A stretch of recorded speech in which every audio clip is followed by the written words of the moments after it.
left a lot of people wondering why the claim was made in the first place. And it didn't help calm the situation at all. Surprise, surprise, that's not what happened. A wedding certificate has proved the couple did not formally marry in their backyard ceremony before their wedding at Windsor Castle. Liar, liar. Another moment that raised eyebrows came during Meghan's engagement interview, where she said she barely knew anything about Prince Harry or the royal family before meeting him. She even claimed she only asked if he was kind, and that was enough for her. I didn't know much about him, and so the only thing that I had asked her when she said she wanted to set us up was... Okay, let's just stop the madness. She knew the perfume that Diana liked on the first date. What do you mean you didn't know nothing about him? You were all over his DICK. Are you kidding? And I don't know where his mind was. Hello, red alert. That was Harry.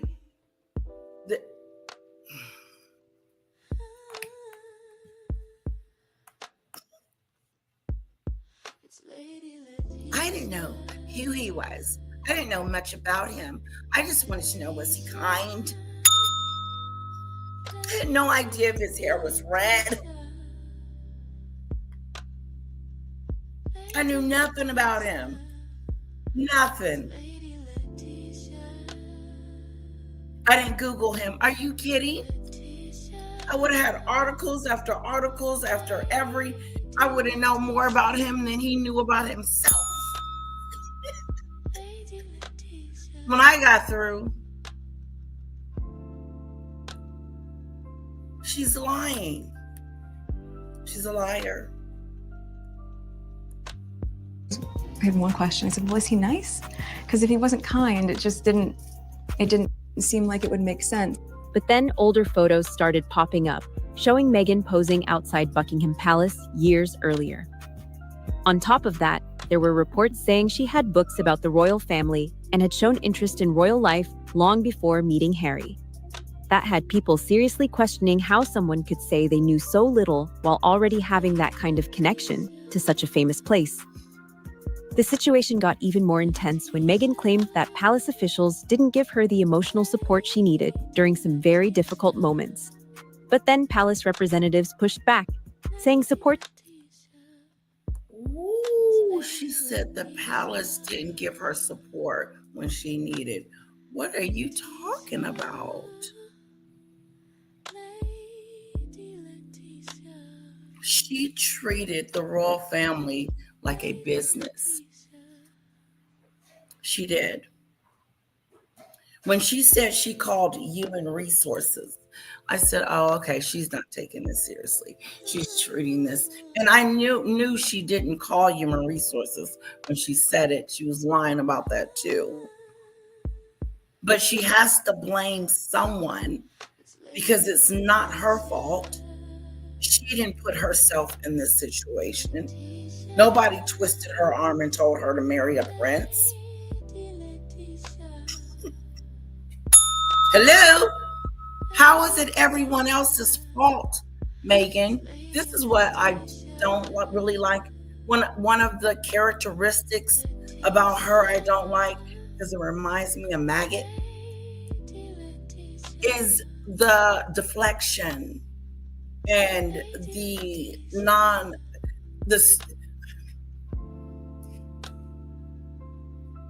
non-existing accountability for anything. So you hear in the Oprah show, in the Netflix series, all she's talking about is herself and how she was treated and all of this other stuff, and that it was like this horrible situation that she was in and that she had to get out.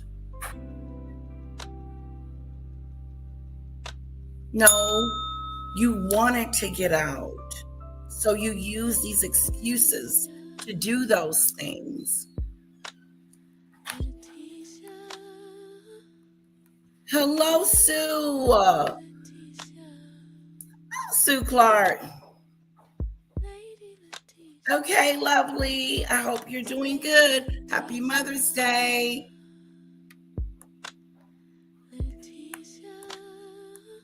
Systems were actually in place and available. It just wasn't something that was used. That clash in stories had people confused, wondering where the truth really stood and why the narratives didn't line up. Then the focus shifted to what it was like working behind palace doors. Reports started circulating that working for Meghan wasn't exactly smooth, with claims that staff felt serious pressure under her leadership style. Some former aides allegedly talked about early morning messages, like 4 a.m. early, along with constant communication that felt overwhelming to keep up with. Now, royal staff are used to a very structured and traditional system, so when a different management style came in, it reportedly didn't mix well at all. Meghan Markle has been front page news since stepping into and out of the royal family. But a story that she bullied staff has sparked the most explosive reaction from the palace yet. That tension started to show, especially as several staff members stepped away from their roles during that time, which only fueled more questions about what was really going on behind the scenes. There were also accounts suggesting that some employees felt emotionally drained, struggling to meet high expectations placed on them. And it didn't stop there. There were even claims that Meghan spoke sharply to certain staff members, including a situation involving a gardener who worked on royal grounds. At one point, reports claimed the Queen herself. Lisa, these are reports that when she was there, during the time that she was there, she was bullying staff. She had them getting up at 3 or 4 o'clock in the morning, reading her memorandums, what to-dos, what she wanted them to do for her that day. Then she walked in one room and said, I guess you guys work for me now that I'm married to him. She went in there with this attitude of servitude to them. They're like, she treated them like she bullied them. She treated them really, really bad, to the point the palace had to open up an inquiry about the bullying allegation that's now locked in a vault. But regardless, now your name is connected to being a bully. But that's not the first time you've heard that. Why do you think Demon Dictator's name is Demon Dictator? She got it from Meghan. Her staff was calling her Demon Dictator in heels.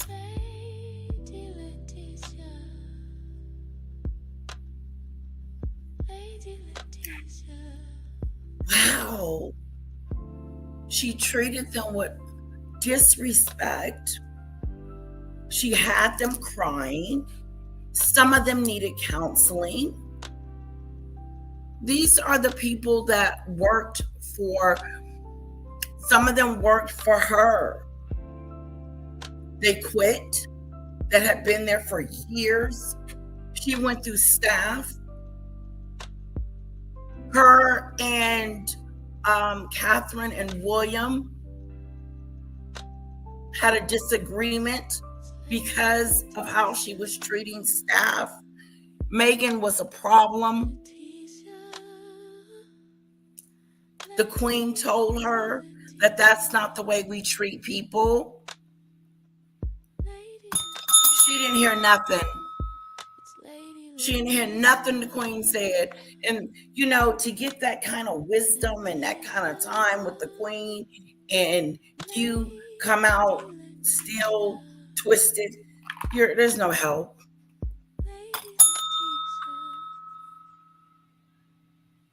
Yeah, Demon Dictator. Mm-hmm. And this right here is her staff. She went through 28 people, if I'm not mistaken. Earl probably correct me on it. He probably was a little less than that. but she went for Archie well. It's not this big, huge company.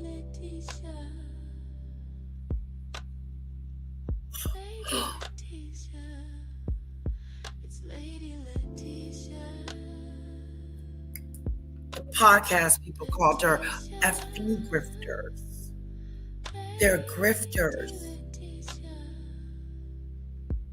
It's a really, and I don't know what Meghan is thinking when she went to Australia and told them that she was the most trolled person in the world.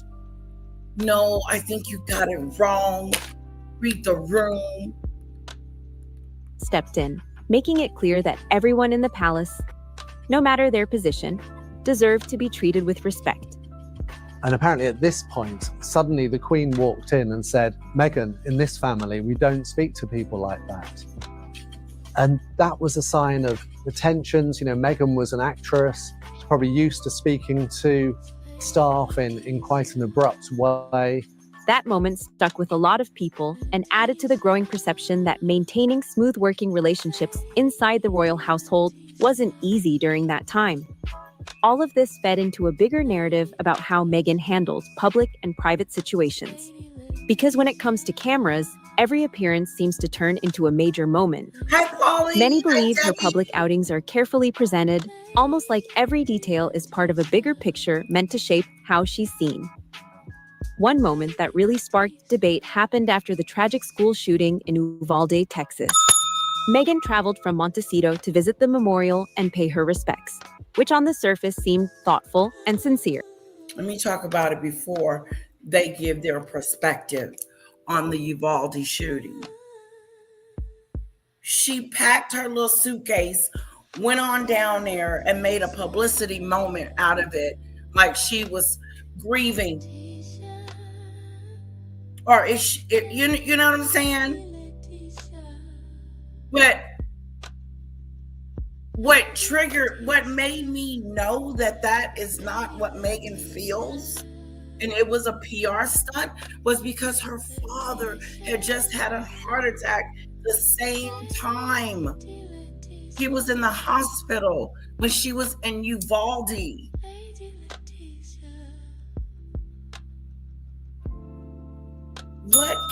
What is that? Well, she went to the LA fires too. It's a PR thing. And wasn't nobody down there but her, looking like an idiot. You're not a royal.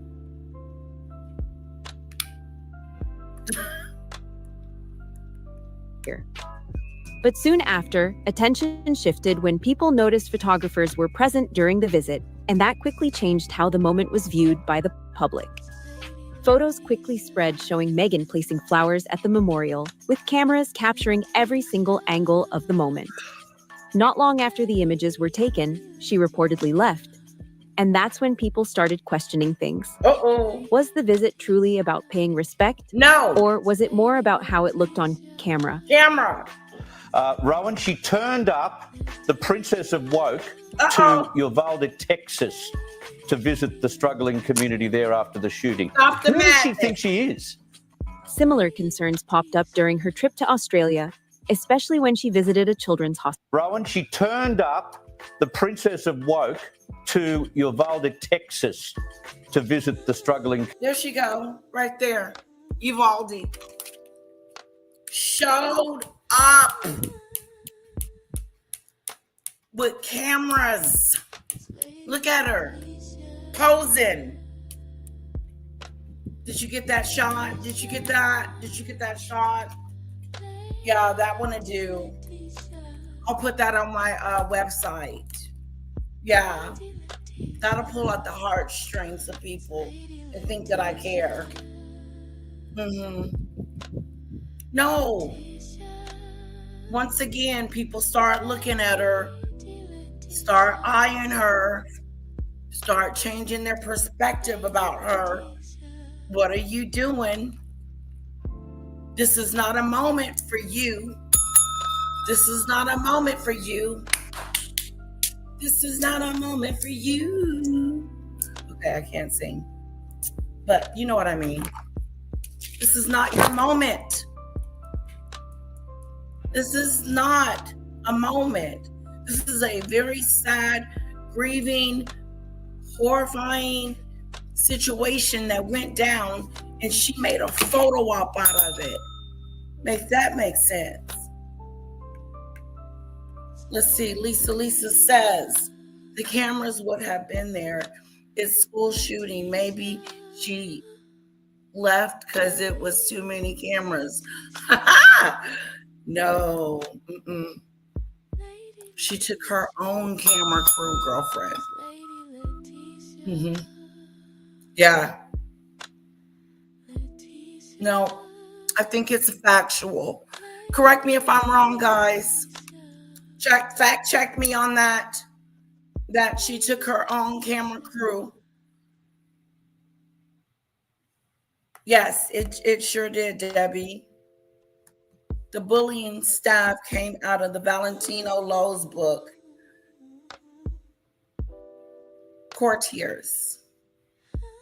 I hope I said that right. Sue Clark, it's been a while. So what do you guys think? Lisa has asked a question and she says it's going to be cameras. There's going to be cameras there. But I believe, if I'm not mistaken, she took her own camera crew.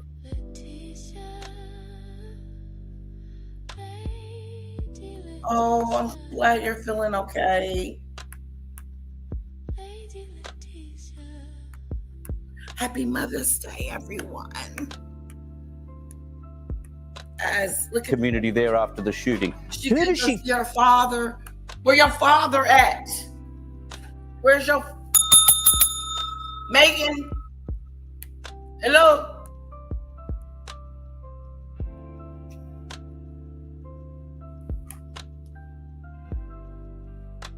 What is you doing? No, Meghan controls who can take a picture of her, who can't, and all that other stuff. Don't it has to be approved? These pictures were approved by Your Majesty. Okay, hold on. I think she is. Similar concerns popped up during her trip to Australia, especially when she visited a children's hospital.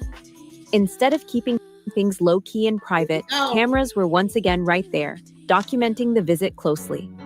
For many watching, it created an uncomfortable feeling that deeply personal and emotional moments were being turned into public-facing content. As these situations kept happening, a pattern started to form in the eyes of critics. Tragedy, charity, and humanitarian visits didn't just feel like acts of kindness anymore. They started to look like carefully managed photo opportunities. That perception made people question how genuine these gestures really were, and the conversation only kept growing louder. Then there's the ongoing comparison to Princess Diana, and this is where things get even more talked about. Admiring someone is completely normal, but many believe Meghan didn't stop at admiration. They feel she stepped into imitation territory.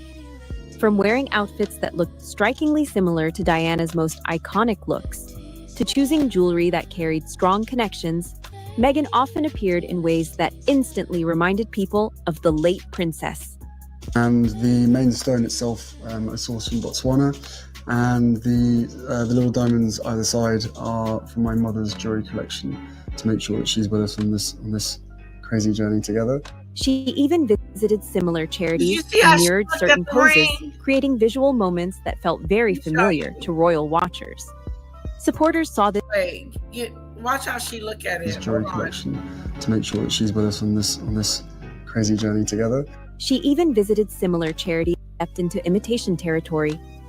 From wearing outfits that looked strikingly similar to Diana's most iconic looks, to choosing jewelry that carried strong connections, Meghan often appeared in ways that instantly reminded people of the late princess.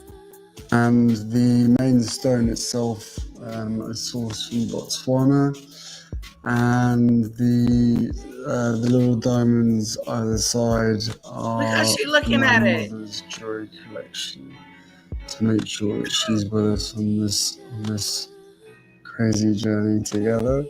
She even visited similar charities and mirrored certain poses, creating visual moments that felt very familiar to royal watchers. Supporters saw this as a respectful tribute, a way of honoring Diana's legacy. But critics weren't convinced. They believed it came across more like trying to step into Diana's role rather than simply appreciating her influence. Well, she thinks she's Princess Diana. She's always thought she's Princess Diana. She sees herself in some kind of cross between Michelle Obama and Diana Spencer, bringing relief and comfort to any situation. The comparisons only got louder whenever Meghan wore pieces that once belonged to Diana or recreated her signature style. Some people started to feel like Meghan was losing her own identity in the process, leaning too heavily on an image that was already deeply loved by the public. And then there's Prince Harry. Before Meghan came into his life, he was often seen as the fun, easygoing royal, the one people called the happy prince. He connected, naturally. Check it out. Check this out. Check this out, Lisa. This is before Meghan. This is before Meghan. This is what I thought too. Happy prince. He's doing his thing, you know. They got a happy, loving relationship. Check it out. Like Meghan was losing her own identity in the process, leaning too heavily on an image that was already deeply loved by the public. And then there's Prince Harry. Here it is. Before Meghan came into his life, he was often seen as the fun, easygoing royal, the one people called the happy prince. He connected, naturally, with crowds served in Afghanistan and seemed fully committed to his royal responsibilities. But after their marriage, many observers began noticing major changes. What? Within just 2 years, Harry stepped away from royal duties and made it clear. Excuse me? After who? After what? After who came in the picture? She didn't stutter.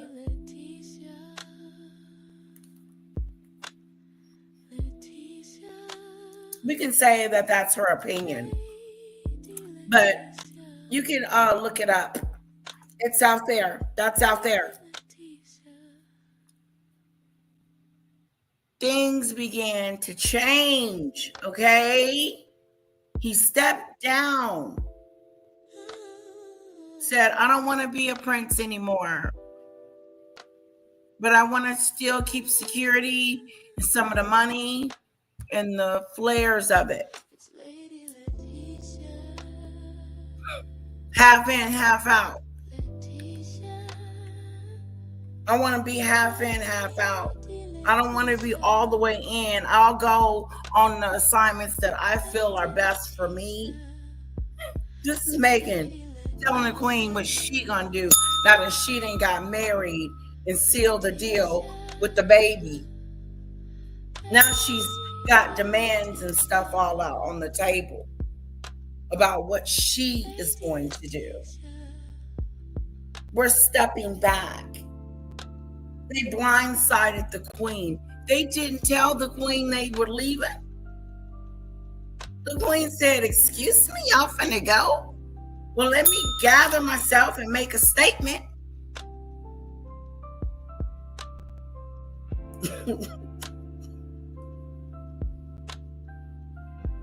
She came in like a wrecking ball. But do do do do do do do. Yeah. Separate. She separated Harry from his family. It's a sad story. His story is sad. He's weak. Wasn't strong enough. Didn't have it in him. He didn't fight. He didn't put his foot down and said, this is how this is going to go, Missy. We're staying right here in the UK. And my kids are being raised here. And we will go visit your family anytime you want. We'll go to Montecito. What we're not going to do is leave because that wasn't the plan. You can go. See ya. That's what he should have told her. But you leaving Archie here. Go. Go to Hollywood. Go make your jam scam, girl. No. He wasn't strong enough. He was too weak.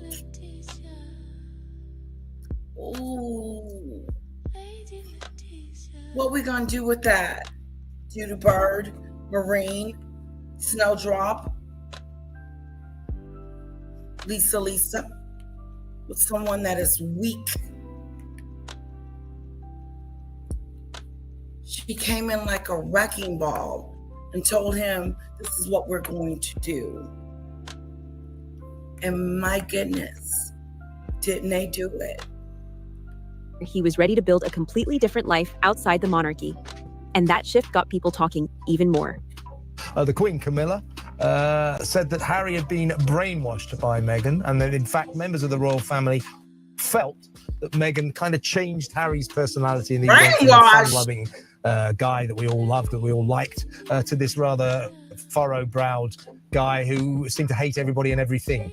From the outside looking in, it seemed like Meghan introduced Harry to a completely different lifestyle. One filled with Hollywood connections, major media deals, and constant celebrity attention. Huge contracts started rolling in, including a Netflix deal reportedly worth millions, followed by a Spotify partnership not long after. Prince Harry and Meghan Markle have signed a new multi-year film and TV deal with Netflix. Their new output will include a second season of With Love, Meghan, and a documentary about orphaned children in Uganda. Harry's life shifted fast. He went from royal duties and public service to working on entertainment projects, and many people believe Meghan played a big role in pushing that transition forward. Instead of formal palace events, Harry was now being seen in celebrity circles, far removed from the world he once represented. For those who respected his earlier path, the change felt sudden and total. It left many with the impression that his priorities had been completely reshaped, and that Meghan had a strong influence over the direction his life took. Then there's the issue that really had people raising eyebrows, the constant talk about wanting privacy. When Meghan and Harry announced they were stepping back from royal duties, they made it clear they were looking for a quieter life, away from the spotlight. But almost immediately after that, they sat down for a globally broadcast interview with Oprah, openly discussing private royal matters in detail. And it didn't stop there. Documentaries followed, along with media appearances, a podcast, and Prince Harry's tell-all memoir.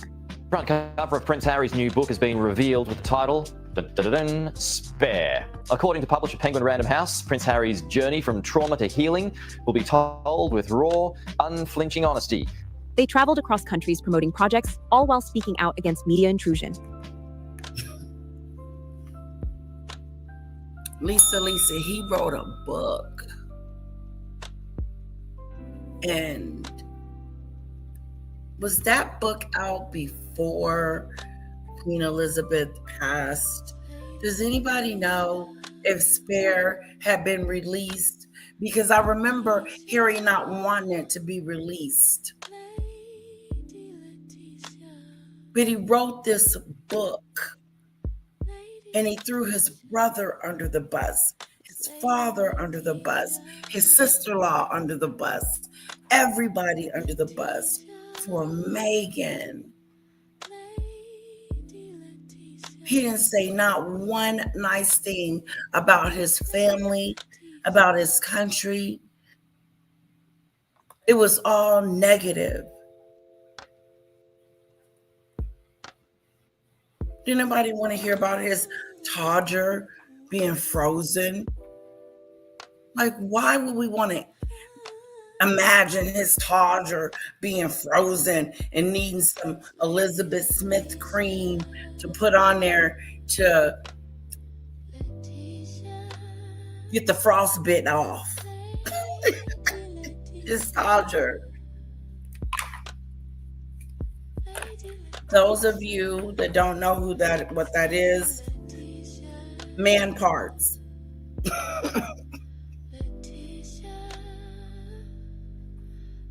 But no, Harry, my goodness gracious, he wasn't like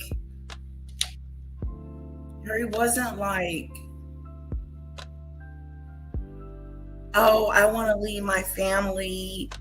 I want to go start this life in Hollywood. I don't see that. You are already a star. You were bigger than that. He was bigger than Hollywood. She reduced him.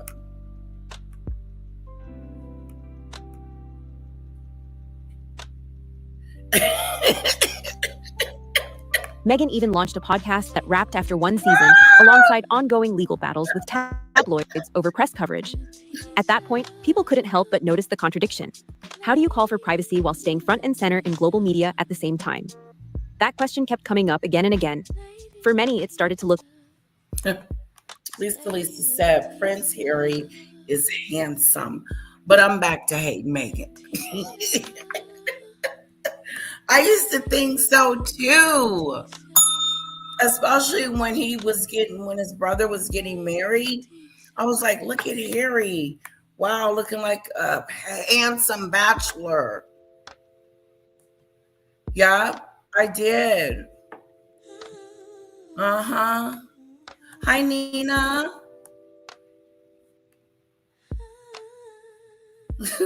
Try little.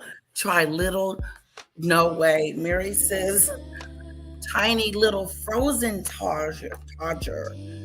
Wow, tiny. That's no fun.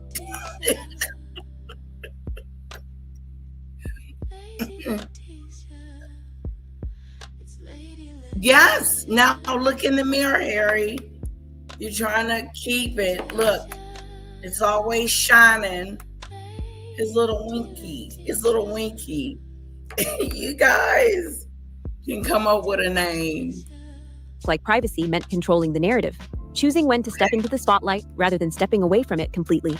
Demanding privacy, but then spilling royal secrets in a bombshell interview to end them all. On top of that, tension between Meghan, Harry, and Prince William became another major topic. Reports began surfacing about disagreements between the brothers and their spouses not long after the honeymoon phase ended.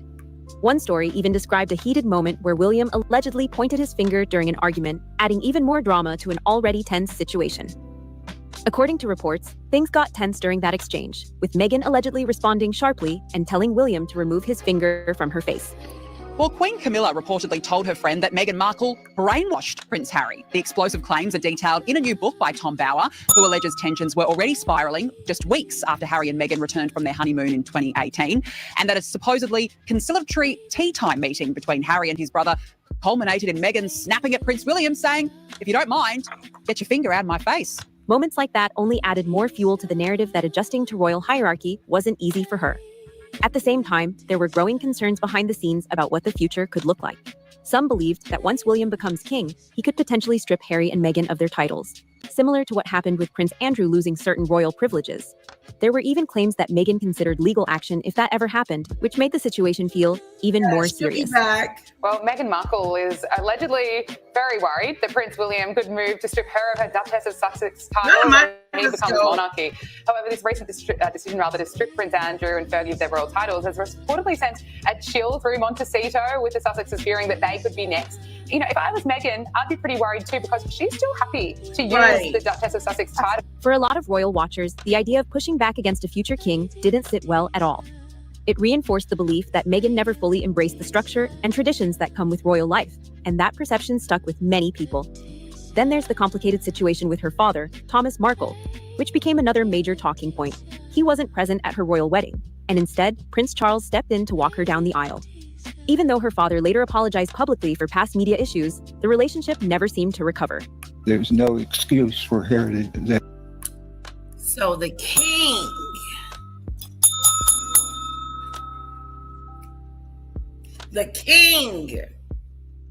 Lisa. The king walks Meghan down the aisle. The king, he wasn't king then, but it's all good. It's all the same. The king walked you down the aisle and you turned around and stabbed him in his back, in his mother's back, and tried to mess up her legacy. with your fictitious lies.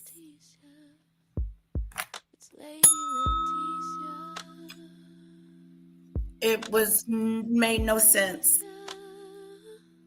That's what will hurt Meghan's reputation. That's what I think that is the worst thing that has happened to her, unfortunately. And this right here, her father. This is a sad,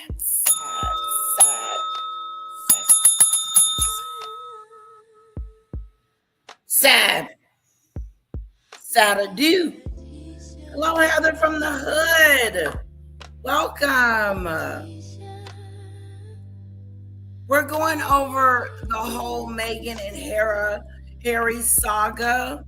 I hope this particular, which I think is giving us a good glimpse into when she was a royal, when she, what they did, what Meghan and Harry did. Yeah, it wasn't just leave. It'd be different if they had just left and started a new life and, kept off the Oprah show and the Netflix show disparaging the royal family. A lot of people wouldn't feel a lot towards her. And she cannot fix it by buying awards or walking on red carpets or hanging out with the who's. And, it's just not going to work. Hello, Heather. I dropped the link just in case you wanted to come up. No pressure. I know. Debbie, hello and welcome. Never, ever, ever. I heard she was like real menacing. She really doesn't have a pleasing personality. And you're so right, Lisa. Snowdrop.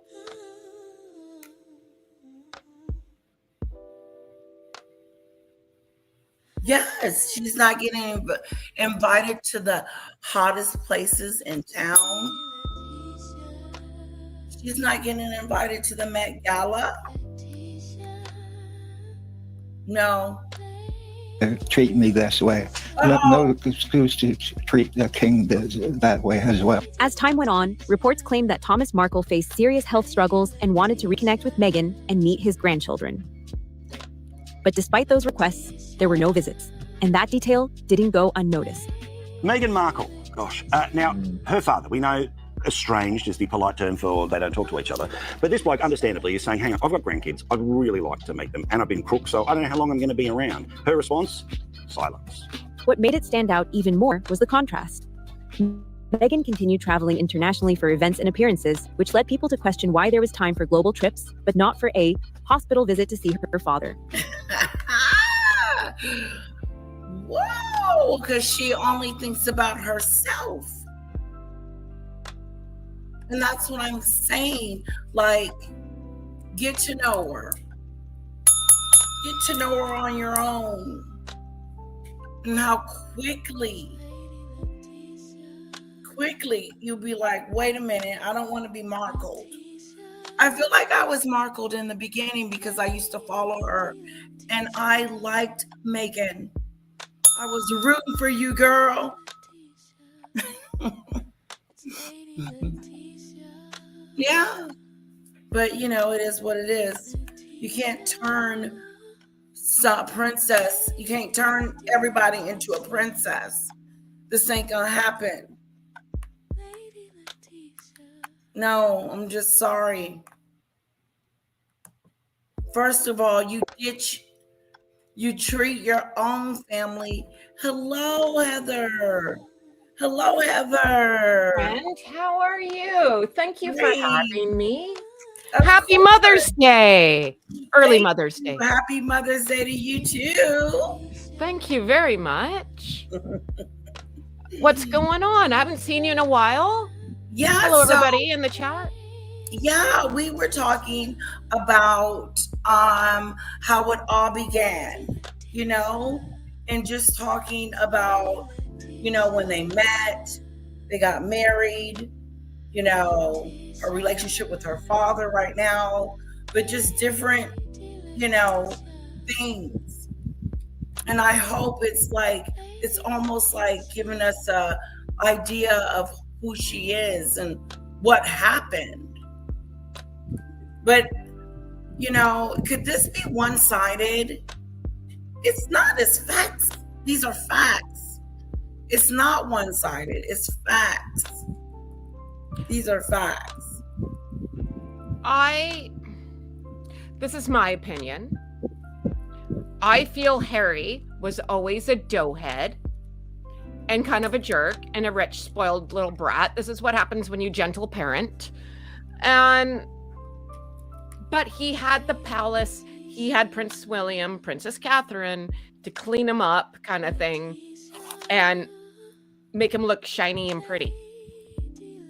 Meghan just poured gasoline all over a problem that was already there. That's what I think. Her and Harry are exact same person. I think they're both selfish. I think they're both narcissists. I think they both have their heads shoved up you know where. No, I think if he had found someone like Catherine, I think that he would have went the mile. He would have did it. I feel he did. He had Chelsea Davy. He had that other girl, and they ran for the hills. They couldn't handle it.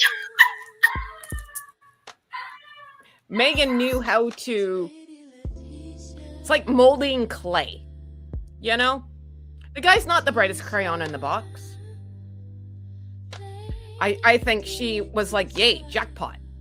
And there's just certain people that can take your deepest insecurities that maybe are like really honestly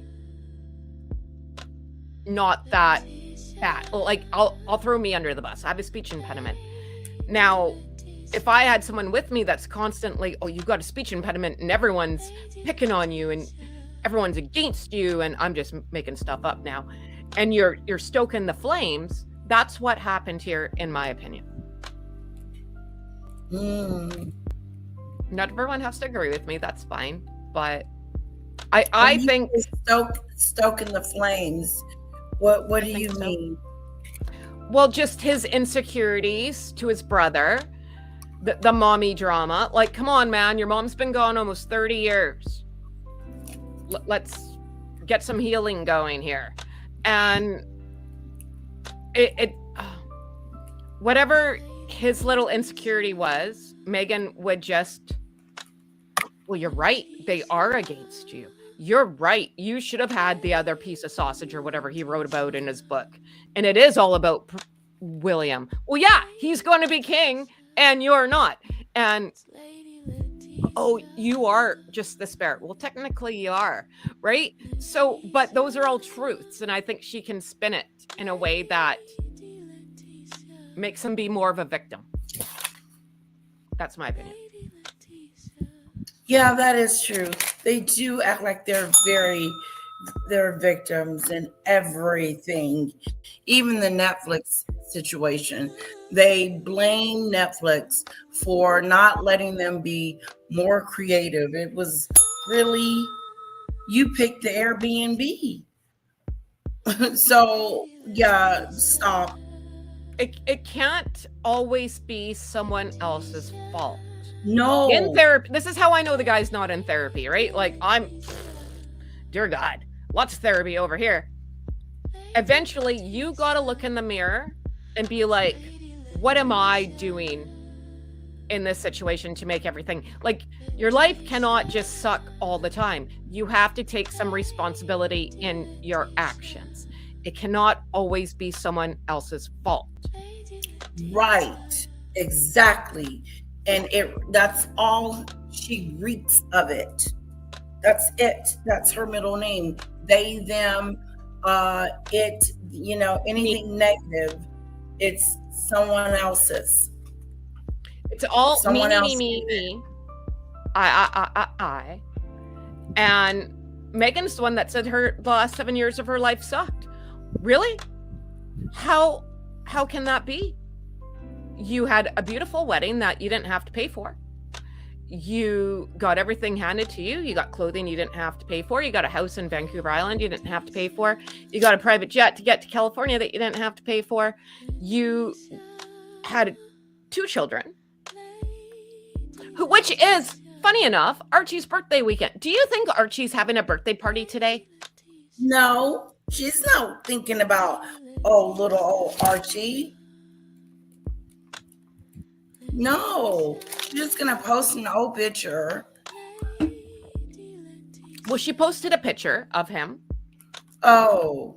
On his birthday, which was Wednesday. Oh, yeah, that one in the far distance. Yeah.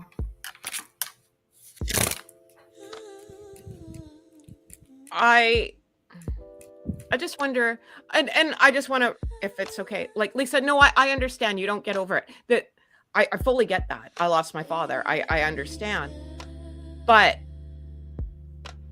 he does not look like he's gotten any healing done at all. He doesn't talk about his mother with, in my opinion,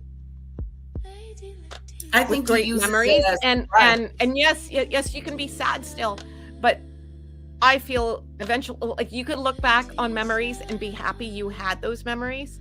I think he's still stuck in the swamp of sadness. He's still bitter, and 30 years bitter is a long time. Yeah. That's all I'm saying. He's blaming. They're doing a lot of blaming, and it is not.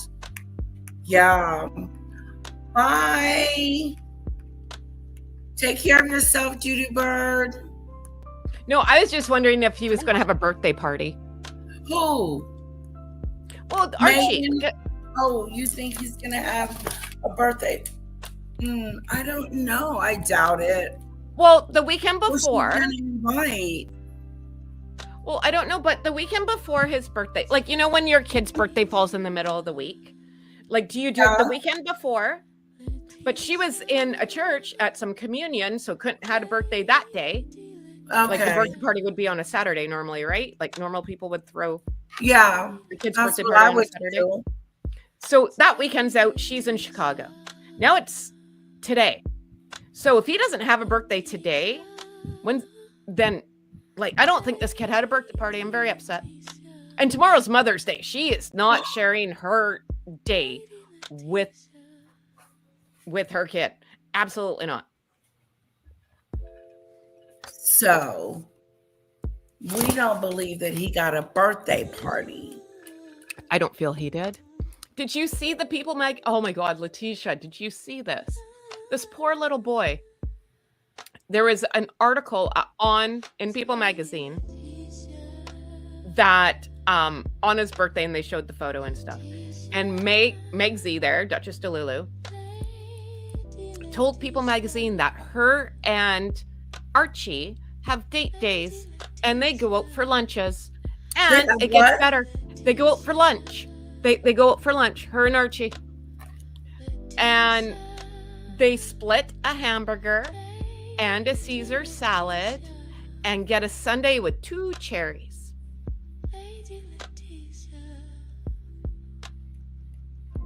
Why is this child splitting the hamburger? I think this kid's starving now.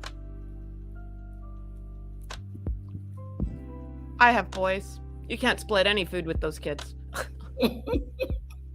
What do you think about that, my friend?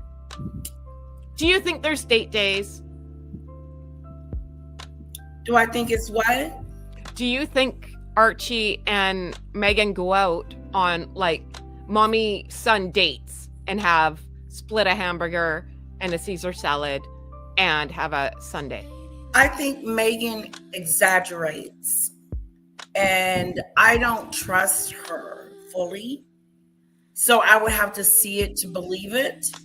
So I would go out on a limb to give her this much, that maybe that's happened once, but I don't see that like on a reoccurring situation. Like every Thursday, it's Mommy Sunday, right? Like I Right. doubt that. I'm with you there. My big thing went to, because I have boys. I don't know the last time I could share something with them. Probably when they were 6 months old, man. If you've seen the size of my kids, oh my God. I'm like, how big is this burger? How big is this Caesar salad? How come he can't have his own burger? And why is a 7-year-old? He's 7. Oh, is he 7? 7. He's 7, Lisa. Lisa. Why isn't he having French fries? What 7-year-old asked for Caesar salad? That's what I want to know. Why can't you take the kid to McDonald's? I got pregnant right after her. He's 7. Kara is going on 6. Yeah, so he just, so. Wow. Yeah. Can you, wait, maybe I'll ask you, because my kids are older. About her party. Can you go out somewhere and split something with your, like, split a burger and split a Caesar salad with your kid right now? Kira don't eat, so that's not. Oh, that's a bad example then. Yeah. I'm just saying, for me having 2 boys, there's no way. My kids are like seagulls. Different.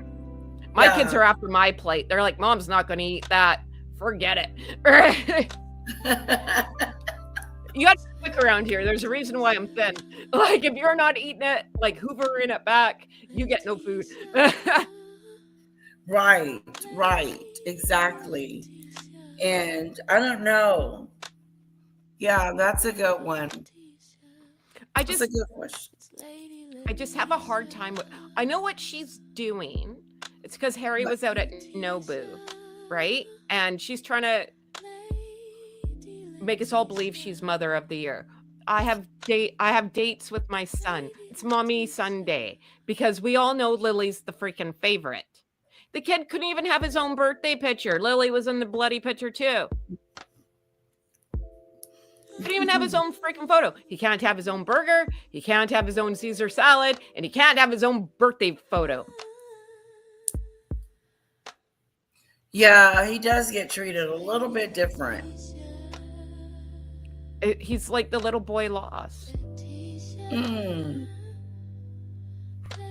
I don't think that they have anything to do with those children personally, but sorry, I didn't mean to like hijack. But I know that they don't take the kids on vacay with them. They don't go with the kids. The kids are not going. Which, how sad is that? Very sad. Because it's not like you don't have the money. Everything. Look at this. Look at that. We can look at this. Look at the world. I just think if I would have never left the UK. Shoot. No. There's no way, right? Like, if I was rich, I probably would homeschool my kids, actually, if I was rich. And I'll tell you why. Because there's nothing better than, say we're talking about the Roman Colosseum. You can look at pictures in a book, or you can go see the Roman Colosseum.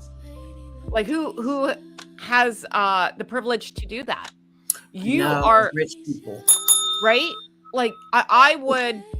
I clearly I shouldn't school anybody. I'd hire someone to teach my children. Yeah, but I would take them around the world. Let's see how other people live. Lord, let us just have that. Me and Heather from the hood. I receive it. Me too. I'm receiving too. So it's just I don't know. I don't know how much I buy it was. I don't blame everything on Meghan. I don't. You're better than me. You are. You're better than me. I think Oh, I with him? started my channel blaming her. I think there was more stuff that got covered up really well with Harry, and Meghan just. It all went wrong when they left the royal family, because then no one could cover it up no more. Yeah. She was a hag, and they could cover that up. He's a doughhead. They could cover that up. As soon as they left, there's no one to clean up your mess for you. So now we all see it. This is who you are. Yeah, it's out there on display. It really is. So it's just, I don't know, right? Like, yeah. Let's see what else. That distance from family painted a picture of someone creating space from her past, and it sparked a lot of conversation about loyalty and personal history. And then, surprisingly, even her fashion choices became part of the criticism. It might sound minor, but for some people, it actually became a big deal. Meghan has often been described as a fashion figure, but not everyone agrees with that label.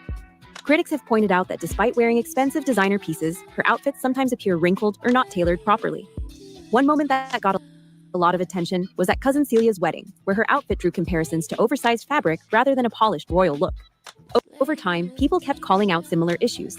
Loose fits that seemed to overwhelm her frame, outfits that felt too casual for formal settings, and looks that appeared more focused on making a statement than actually coming together cleanly. There have been plenty of moments where Meghan's styling came off rushed, mismatched, or just trying a little too hard to make a statement. For someone aiming to be seen as a fashion icon, critics argue that her wardrobe hasn't always delivered the way people expected. Wearing expensive designer pieces doesn't automatically mean the look works, and many people feel Meghan leaned more on big-name labels instead of pulling together truly polished outfits. That gap between price and presentation became a repeated talking point, especially during major public appearances. Then there's the bigger issue that really kept the spotlight on her. Leaving the royal institution is one thing, but stepping away and then continuing to speak critically about it is what raised the most eyebrows. After stepping back from royal duties, Meghan and Harry appeared in a Netflix documentary where they opened up about internal royal dynamics, describing the environment as distant and unwelcoming. Meghan even suggested that certain forces within the system were working against them, making it seem like the challenges started from the very beginning. But the moment that hit the hardest was her claim about concerns being raised over how dark her baby's skin might be during her pregnancy with Archie. That statement spread instantly across the world and sparked serious conversations about race and the monarchy. All the information you just mentioned about what Meghan has been saying in interviews, but we've also got what she has in old blog posts where she seemed to be quite fixated on the royal family. We hear now that she was completely naive about this family, had no idea who they were, no idea what it all meant, the magnitude of it. But then that goes against what some of her former friends have said and also these blog posts. Then came even more confusion. Oprah Winfrey later clarified publicly that neither Queen Elizabeth nor Prince Philip were responsible for those remarks. That left people asking a major question. Who exactly was being referred to? See, then you just made it worse. Did you all have another conversation about it? Because that was something. I was just saying that then you just made it worse, right? Like Oprah should hide under a rock after this interview. She made a mockery out of the royal family. That should have been like either cut out of the interview. Right here. She does. She looks like an idiot. Mm-hmm. This is backtracking. Clueless. Right here. Right. This was Next awful. day. I'm sure she got a couple phone calls. I'm sure her stock went down, so to speak. Like, you picked the wrong team, honey. Yeah. And you didn't even say, well, who said that? You didn't do follow-up questions. Right. It's just. Right. And now she doesn't even talk to Meghan. Right. How about them apples, eh? Yeah. Then she's gonna try to fix it. You can't fix it. There's a big guessing game all around the world. Who was it? I thought it was very touching that Harry still is choosing to protect the identity of whoever that was. Yes, and he did not share the identity with me, but he wanted to make sure that I knew, and if I had an opportunity to share it, that it was not his grandmother nor his grandfather that were a part of those conversations. Wait a second. Without clear answers, the situation became even more complicated, and many viewers felt uncertain. Yes. What do you mean if I had the opportunity to share it? That's what Oprah just said. It should have been shared right then and there.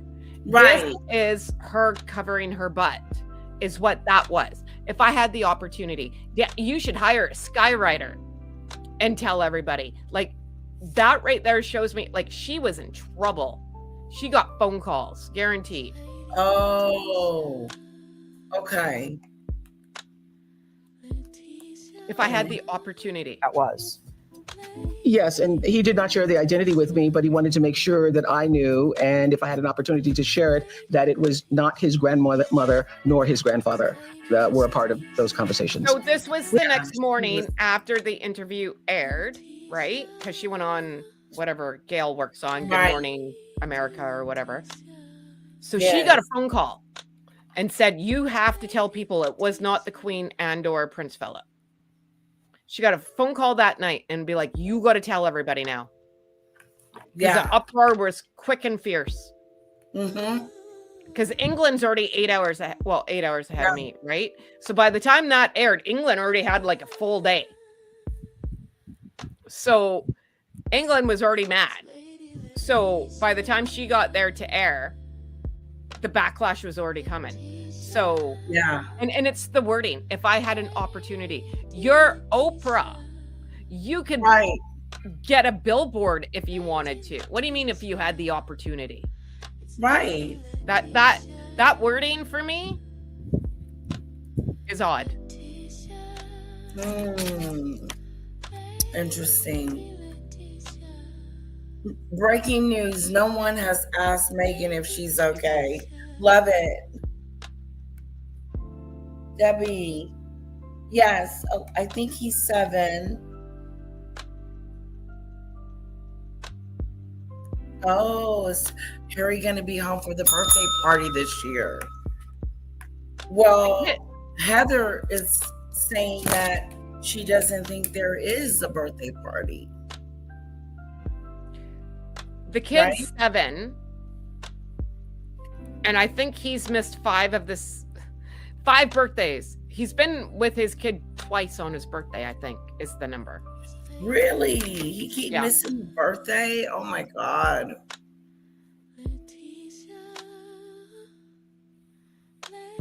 That's a big one. Without clear answers, the situation became even more complicated, and many viewers felt uncertain about how to interpret such a serious claim. For a lot of observers, the interview didn't come across as a quiet moment of reflection. It felt more like bringing private royal conflicts into the global spotlight. Yes, it did. Instead of moving on, it seemed like those tensions kept resurfacing, reinforcing the idea that Meghan was still speaking out against the same institution she once joined. And then there's a moment that really stood out because it happened behind closed doors, away from cameras and headlines. Just days before the royal wedding, Look at what should have been a joyful buildup reportedly Evolving. turned tense, as Meghan and Princess Catherine were said to have had a heated disagreement over the flower girl dresses.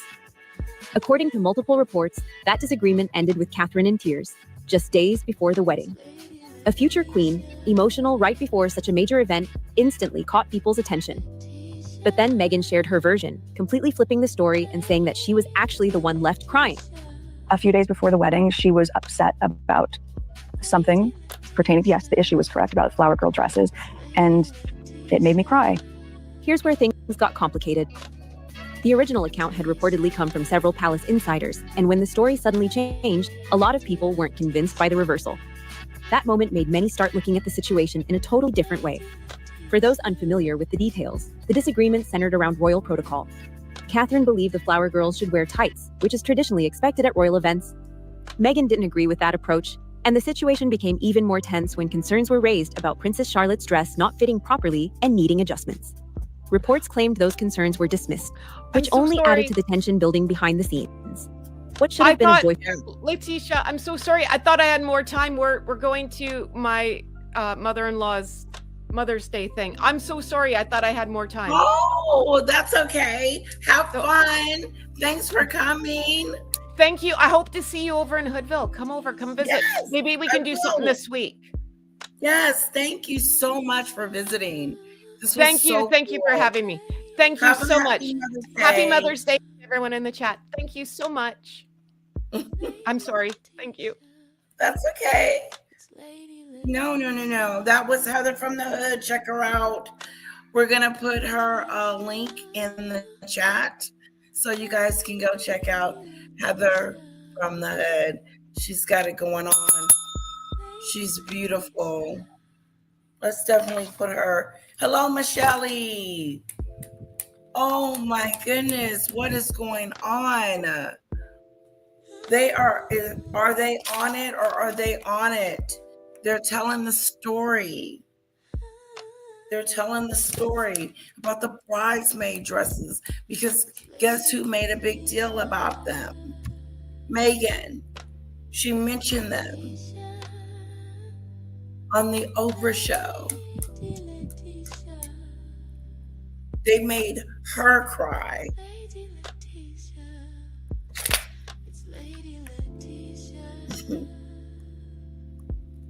Joyful lead up to the wedding quickly turned into one of the most talked about behind the scenes conflicts. Hello, Lizzie. Then there's another pattern that critics love to point out: Happy timing. Mother's Day, lady. Meghan has often been accused of making announcements right when major royal events are happening, and people have definitely noticed. There were instances where senior royals planned important engagements focused on charity or national causes, only for Meghan to release her own news at the exact same time. That overlap didn't go unnoticed and quickly became a topic of discussion. One example that got a lot of attention involved Catherine preparing to announce a big Christmas initiative centered on community service. Around that same period, Meghan was promoting her Netflix lifestyle project, and some felt it pulled attention away from the royal event. Another moment came when Catherine returned to royal duties after cancer treatment, a deeply emotional milestone that many people were focused on and supportive of. But around that same time, Meghan reportedly shared updates about her brand, which again sparked debate. Well, we have more details about Meghan Markle's new luxury lifestyle brand. The Duchess of Sussex announced the launch of American Riviera Orchard earlier this month by posting a video of herself on the brand's Instagram account. For many watching, these overlapping moments created the impression that Meghan was determined to stay in the spotlight, even during major royal occasions. Whether planned or just coincidence, the pattern made people question if stepping back quietly was ever really part of the plan. One of the biggest controversies tied to Meghan Markle is her continued use of royal titles even after stepping back from official royal duties. While she and Harry agreed to step away from working royal life, she still holds on to the Duchess of Sussex title, and people have definitely noticed how often it shows up. Instead of keeping the title low-key, critics point out that it's frequently used in business moves, branding, and public-facing projects. Whether it's product promotions, gift baskets, or professional introductions, her royal status often takes center stage, and that raised a lot of eyebrows. For many watching, it felt like a contradiction. On one hand, she distanced herself from royal expectations, but on the other, she still seemed to benefit from the royal connection whenever it added value to her image or opened new doors. That perception led to a common criticism, wanting the prestige without the responsibility. And once that idea took hold, it became a major talking point that followed her everywhere. Too, because she's still happy to use the Duchess of Sussex title. I mean, she uses it on her website. She tries to sell her candles and her gems. Her whole global brand is based on being the Duchess of Sussex. It's not about being a former actress, although apparently she's now filming a new TV series or movie or something. So if that's stripped, if she loses her title, and indeed if Prince Harry does as well, they become ordinary celebrities. Another thing people often bring up is how Meghan presents her side of events. No matter the situation, family issues, royal disagreements, media coverage, or career challenges, she often ends up describing herself as the one who was wronged or treated unfairly. From interviews to documentaries to podcasts, her stories frequently center around personal struggles and emotional challenges. How did she know that? How did she know that we were going to think the same thing? It is centered around her as the victim, and everyone else did her wrong. That's her story, no matter what. Even when she fails, that's how her failures go. It wasn't my fault that Netflix didn't want to work with me anymore. It's not my fault that Oprah isn't coming over for tea. It's not my fault.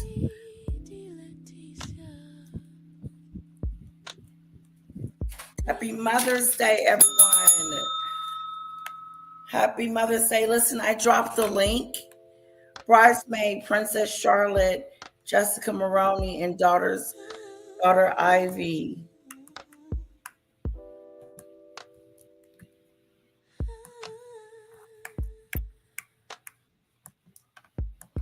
Challenges. And while everyone faces difficulties, some observers started noticing a pattern where the focus rarely shifts away from that perspective. Over time, this repetition created fatigue for some audiences. They began to feel like every situation followed the same storyline, where accountability didn't seem evenly shared and outside factors were often blamed instead. That's when people started asking tougher questions. One that kept coming up was simple but direct. At what point does accountability come into play?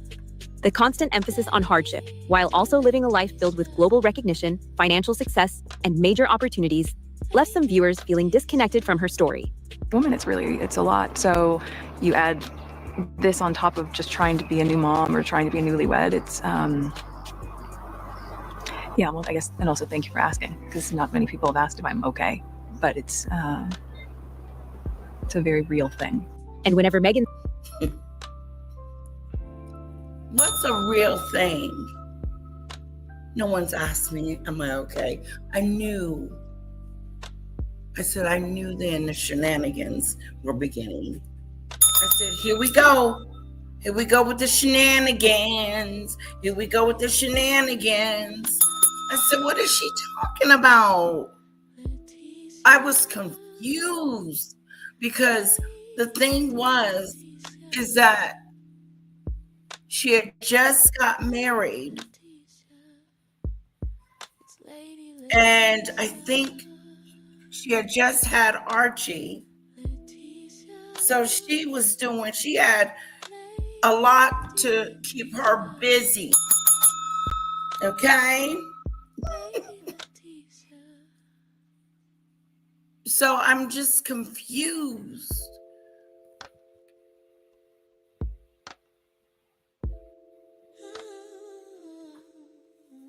Of all I was lonely. No one asked me, am I okay? You just married a prince. You should still be glowing. You should be still in the honeymoon phase. You should still be looking through the book and reminiscing on the wedding pictures. Are you kidding me? Did you forget? It's just the lack of. Hi, Sue Clark. Thank you. Hi, Jay Bliss. Thank you guys for showing up. His name gets brought up alongside Princess Catherine, things heat up fast. Those comparisons almost always spark strong opinions, making the conversation even more intense every time it comes up. A lot of people feel that instead of carving out her own lane, Meghan often came across as positioning herself as a rival figure to Catherine. Whenever Catherine stepped into the spotlight for a major event or received positive attention, Meghan would suddenly appear with announcements of her own, new projects, brand launches, podcasts, or upcoming deals. Supporters called it ambition and smart timing, but critics saw something else entirely. To them, it looked like direct competition, and that perception stuck around. But the problem is that Meghan wanted to really be the queen, and Harry was her lapdog. He did everything to support Meghan because he needed her. And he's a very needy person. He has damaged himself beyond repair, in my view.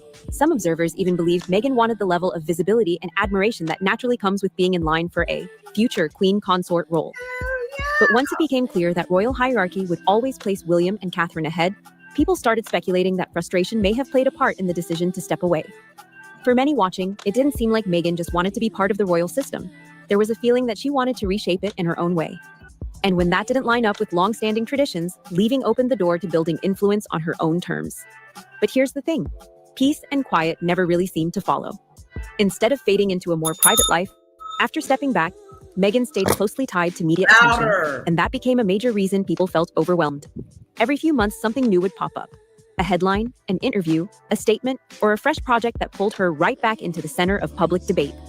A headline, a 2-hour car chase in the middle of Manhattan. 2 hour by paparazzi. They were after her. Yeah, what about the Kardashians? Take my picture down. I don't want my picture up. she's always in, it's never not Kevin Costner, his situation, his fundraising situation. She tried to take the microphone several times. I'm just naming a few. There's always something going down. Whether it was legal battles with tabloids, public corrections, surprise appearances, or carefully timed releases, her name rarely stayed out of the news cycle. For some, it started to feel less like coincidence and more like a pattern. Calm moments didn't last long before something else surfaced, bringing the spotlight right back. Over time, even people who once supported her began feeling worn out by what looked like a constant loop. Controversy, response, explanation, and then another wave, all over again. Eventually, the focus shifted. Instead of looking at each situation separately, many people began associating her entire public image with nonstop drama, and that perception became hard to shake. This is the part many people point to when they say the bigger picture starts to come into focus. When Meghan and Harry relocated to the United States, major entertainment companies moved fast to work with them, and a lot of that interest was clearly tied to their royal connection. Netflix locked in a massive deal reportedly worth millions. Excuse me, Meghan. I just want you to know that because you married a prince, it made us interested in you. And then you leave the very thing that made you interesting. And then you try to come over here in the United States and build some jam, chocolates, and candles. Marine.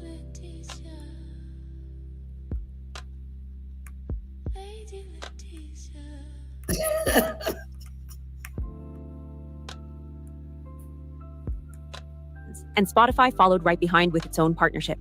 Expectations shot through the roof because people assumed they would deliver exclusive insights, unique stories, and behind-the-scenes perspectives that only they could offer. But things didn't exactly play out the way many expected.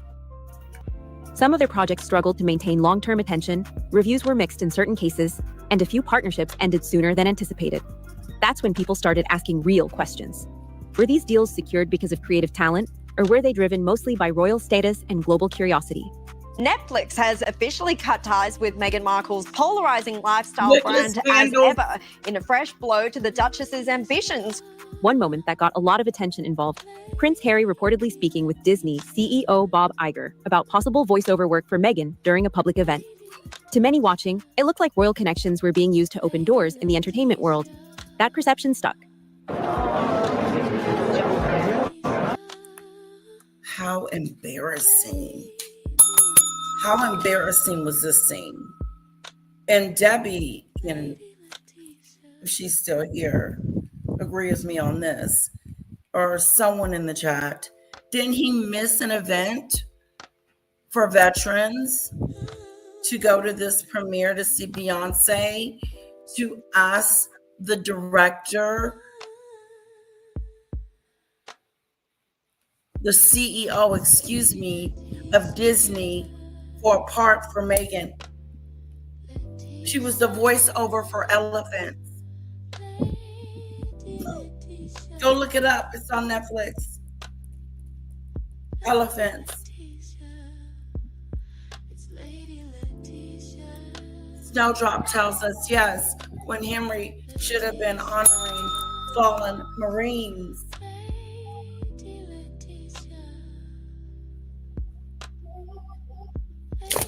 Ruined that movie. Who ruined it?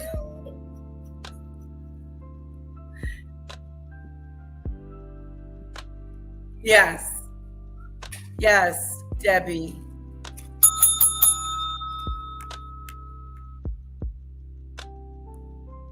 Let's dig deeper. Listen, Meghan. Hey, Queen Anna's wife. Some began to feel that royal proximity acted like a shortcut into major opportunities, and when the results didn't fully match the hype, disappointment followed from both audiences and industry partners. Red alert. But here's another angle that people find just as telling. It's not always about what Meghan says, it's about who is no longer around her.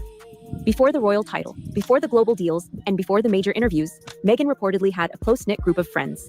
These were people who supported her during her early acting days, through the ups and downs, long before the spotlight got this intense. But once her life shifted into the royal world and beyond, that circle didn't just get smaller, it changed in a way that people couldn't help but notice, and that raised even more questions. It didn't just fade, it disappeared completely. One by one, quietly and without much explanation, people who were once close to Meghan were no longer around.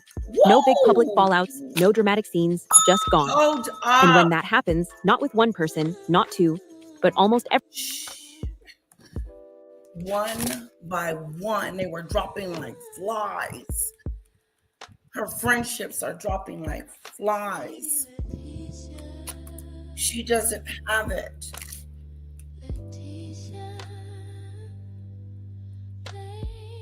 There's no connection. Snowdrop says, Maureen, she shouldn't have even have been at the Sandringham Walk to wear the pump hat. So some hat. Yeah, look that up. Her being on the elephants. Thanks to her husband talking to the CEO at the premiere of The Lion King with Beyonce and her husband. Taking over their moment. Meghan is slow. Like, that is just tacky. I thought it was very, very tacky. Put a 1 in the chat if you think it was tacky. And don't forget to subscribe. Please. We're going somewhere.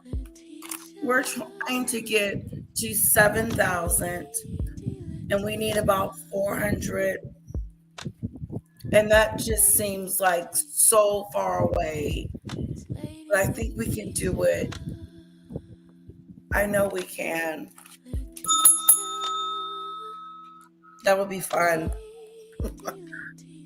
Everyone. It makes people stop and ask a serious question. What did they see behind the scenes that the public is only now starting to notice? For many critics, the biggest issue comes down to what they see as a constant need for attention. Across interviews, documentaries, speeches, and public appearances, there's a growing belief that Meghan always ends up at the center of the moment. Whether it's a charity event, a family setting, or a formal ceremony, the focus somehow shifts back to her story, her reaction, her perspective. People point to moments like her speech at the One Young World Summit, where she said, "I" 34 times in just 7 minutes. Proof that I was there. And proof that I belonged. Because the truth was, I wasn't sure that I belonged. I was so nervous. I doubted myself, and I wondered if I was good enough to even be. It's annoying. Meghan is annoying. You want to hear about what she has to say, but she's always selling herself when she opens her mouth and puts herself in a situation where she's higher than she thinks. I had a seat at the table. Look at me. I had arrived. The Mimi show. She wants privacy. She's a long way from it. Let's go back to where she begins her I statement. Hey, cuteness.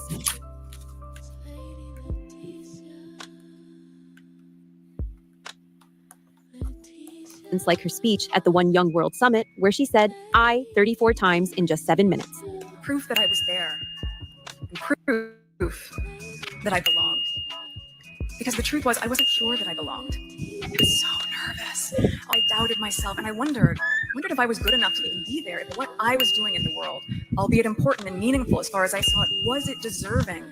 That detail stuck with viewers and became a symbol of a larger perception, that everything circles back to her. To some, that comes off as confidence and strong self-promotion. But to others, it feels like an inability to step out of the spotlight, even when the moment calls for it. Over time, this idea kept building. Many started to believe it wasn't just about fame or recognition. It was about controlling the narrative completely. And once that perception locks in, every move gets viewed through that same lens, reinforcing the cycle again and again. And there you have it. 20 reasons why so many people have strong opinions about Meghan Markle. Now it's your turn. Did we miss anything, or do you see it differently? Drop your thoughts in the... Wow, that was good. I'm going to give her a thumbs up. And I'm going to shout out her. Let me share. I'm going to share her link.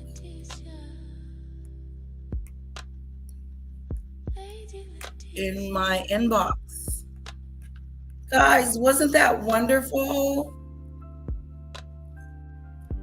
I thought it gave us a nice overview of the concept of our girl. Oh, here. Thank you. Let's see who that was. Let me escape.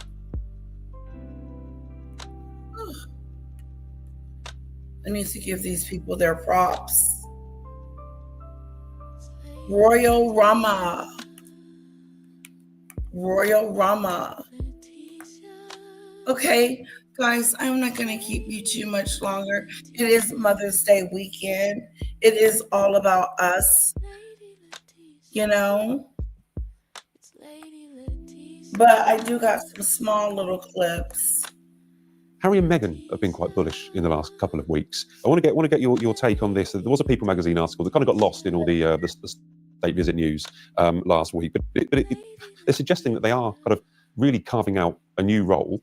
That Australia is obviously now a blueprint for the future, and I'm wondering whether you think, like Harry and Meghan, have possibly, there's been accusations that that they are kind of overstretching themselves, that they've gone rogue, they're rewriting the terms of Megxit.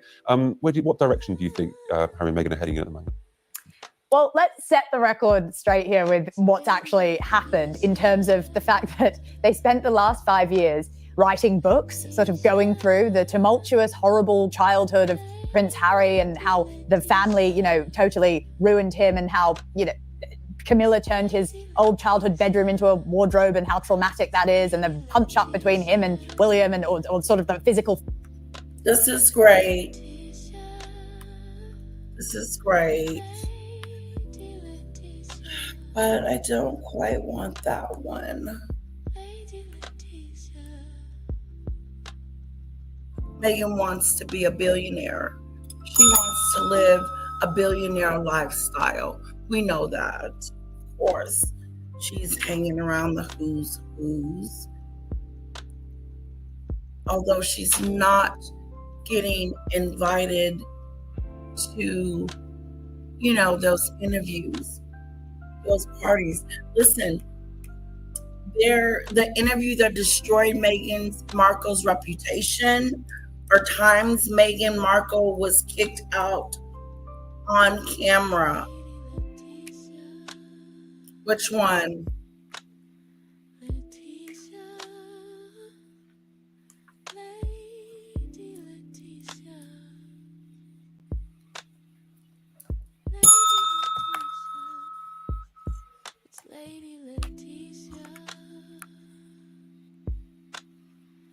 I think we covered the interview one today very well, so I'll start with this. Here are 10 times Meghan Markle was actually kicked out of places, and the cameras caught every awkward second. Wait for number 5, because that one is literally a royal eviction notice with her name on it. This happened in March 2019 at Buckingham Palace during the 50th anniversary of Charles becoming Prince of Wales. The palace was hosting a formal reception with senior royals and distinguished guests for this major milestone. Before the main celebration, there was a private viewing scheduled where Queen Elizabeth II, Charles, and Prince William would examine the historic investiture items. Only these three and their spouses were allowed in this room. Everyone else had been clearly instructed to wait in a different area. Harry and Meghan, however, seemed to think these rules didn't apply to them. Video footage actually shows them standing near the entrance of the private room before the Queen even arrived, meaning they had pushed past everyone else to position themselves there. When Charles spotted them, he had to personally tell them, no, senior royals only. Incredibly, they still didn't move. It took palace aides and a security guard to physically escort them away from the area and out of the room entirely. The entitlement was extraordinary. They genuinely seemed to believe they could force their way into a private royal viewing where they weren't welcome. Even after Charles himself told them no directly to their faces, they tried to stay. Meghan's desperate need to be included in senior royal moments had standing near the entrance of the private room before the Queen even arrived, meaning they had pushed past everyone else to position themselves there. When Charles spotted them, he had to personally tell them, no, senior royals only. Incredibly, they still didn't move. It took palace aides and a security guard to physically escort them away from the area and out of the room entirely. The entitlement was extraordinary. They genuinely seemed to believe they could force their way into a private royal viewing where they weren't welcome. Even after Charles himself told them no directly to their faces, they tried to stay. Meghan's desperate need to be included in senior royal moments had completely overridden any sense of protocol or basic respect for the rules.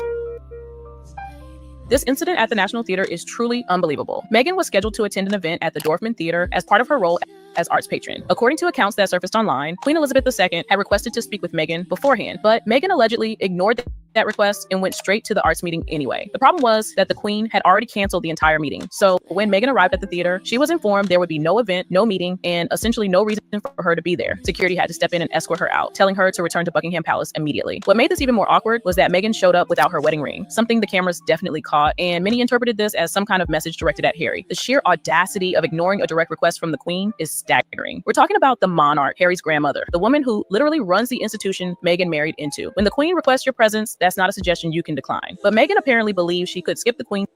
She's done that several times. And Harry's done it too.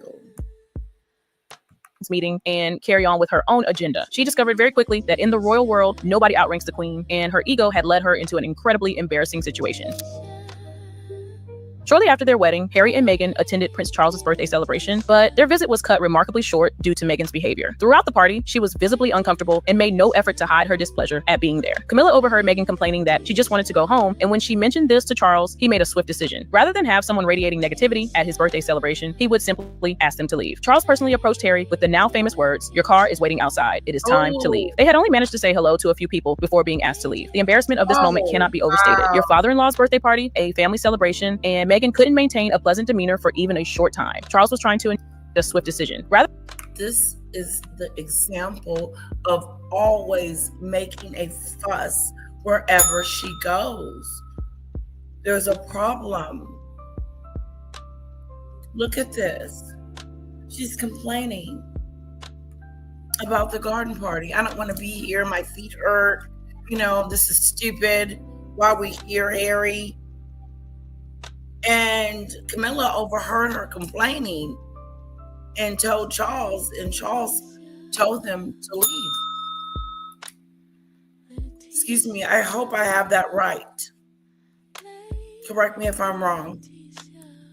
Rather than have someone radiating negativity at his birthday celebration, he would simply ask them to leave. Charles personally approached Harry with the now famous words, "Your car is waiting outside. It is time to displeasure at being there." Camilla overheard Meghan complaining that she just wanted to go home, and when she mentioned this to Charles, he made a swift decision. Rather than have someone radiating negativity at his birthday celebration, he would simply ask them to leave. Charles personally approached Harry with the now famous words, "Your car is waiting outside. It is time to leave." They had only managed to say hello to a few people before being asked to leave. The embarrassment of this moment cannot be overstated. Your father-in-law's birthday party, a family celebration, and Meghan couldn't maintain a pleasant demeanor for even a short time. Charles was trying to enjoy his special day, surrounded by family and friends, and Meghan's obvious misery was bringing down the entire atmosphere. Rather than pretend to be happy for a few hours out of basic respect, she made her feelings so apparent that the birthday boy himself had to show her the door.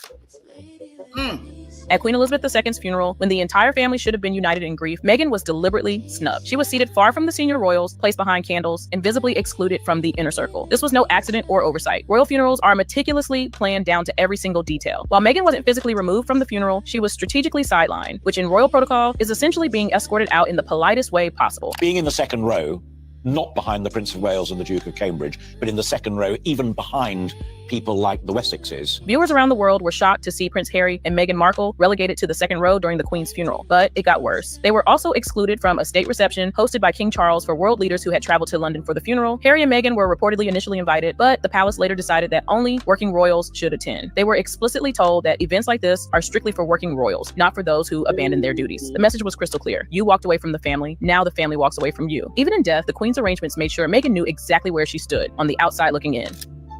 Wow. When Harry and Meghan stepped down from royal duties, they thought they were escaping the responsibilities while keeping the perks. They couldn't have been more wrong. They stepped down wanting to keep the perks. Meghan didn't want to give up all the goodies of being the Duchess of Sussex. With you? Oh, she wanted to be your Royal Highness. She wanted all these wonderful, wonderful things. That's why she wanted half in and half out. And the Queen said, no.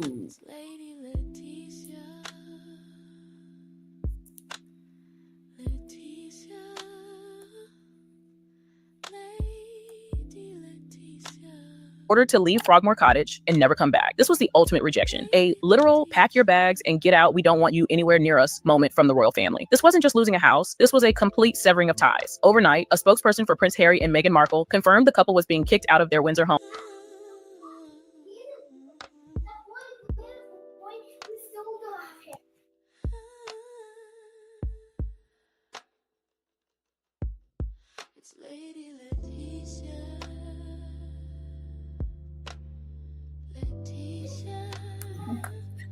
Nap time.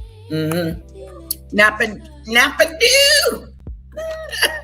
Telling NBC News that the Duke and Duchess of Sussex had been formally requested to vacate their residence at Frogmore Cottage. Get the hell out of the cottage. It's time to go. Vacate. You're no longer residents there. That had to sting because they did pay for the renovations. But Little has interesting instructions from Daddy. Little bit. She must do. Yeah, Mother's Day. They've been treating me like a princess all day. A queen, I should say. Negotiation, no discussion, just get out. They thought they could have it both ways. Trash the family in interviews while keeping their royal residence. The palace's response was brutal and direct. You want to leave? Then you lose everything that comes with it. The cottage they'd spent millions renovating was no longer theirs. The message couldn't have been clearer. You're not welcome here anymore. Prince Harry and Meghan have been told to vacate their UK-based Frogmore Cottage. Prince Harry's bombshell revelations about the royal family, it seems, have had some consequences. Apparently, Prince Harry and Meghan have been left stunned at the news. They're being kicked out of Frogmore Cottage by King Charles. During one of their royal tours to Morocco, a red carpet had been laid out specifically for Prince Harry to walk on while inspecting the guard of honor that had been arranged. Meghan saw this as another opportunity to grab the spotlight, but she was shut down immediately. She tried to position herself next to Harry on the carpet to share his moment, but a staff member stopped her and directed her to the side. This clearly wasn't what she expected. She had a brief exchange with the staff member, but when she realized nothing was going to change, she had no choice but to comply and walk beside the carpet instead of on it. Her face went completely stiff with embarrassment. Some observers speculated she was told that red carpets are reserved for hit the road, Jack. Actual royals, while others thought she was blocked because she was still considered a non-royal at that point. The truth is, this was Harry's moment. Hold on. I gotta sing this song. Hit the road, Jack, and don't you come back no more. Uh-oh, wait. Somebody's coming.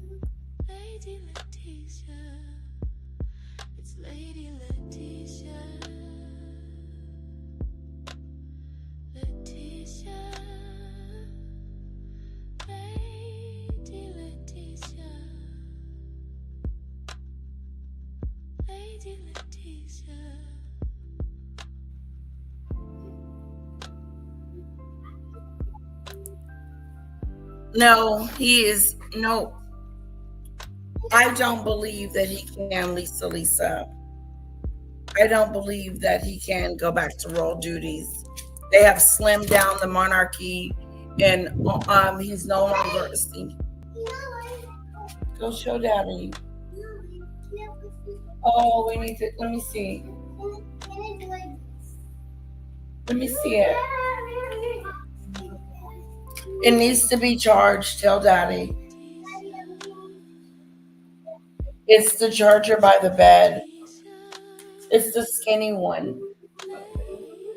It's the little one, not the big one. You know, like your headset one.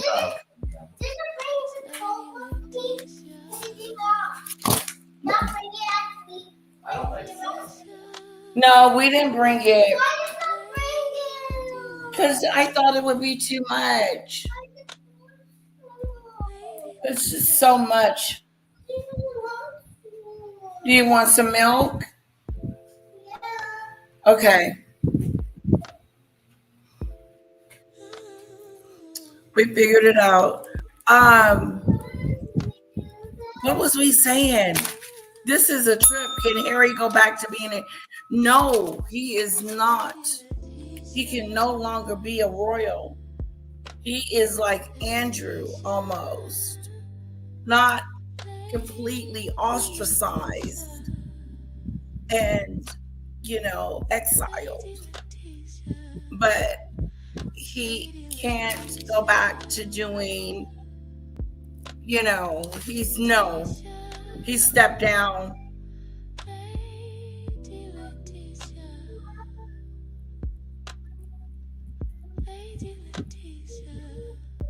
Oh, I don't remember that, Debbie. What about when MM showed up on the balcony in the black dress? Queen didn't like that one bit. Harry has said and shown how he feels.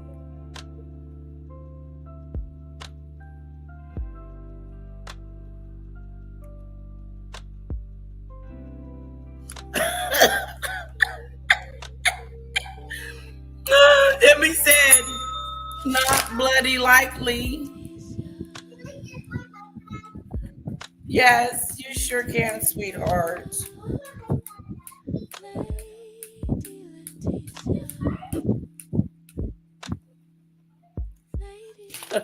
I love it. Comment of the moment.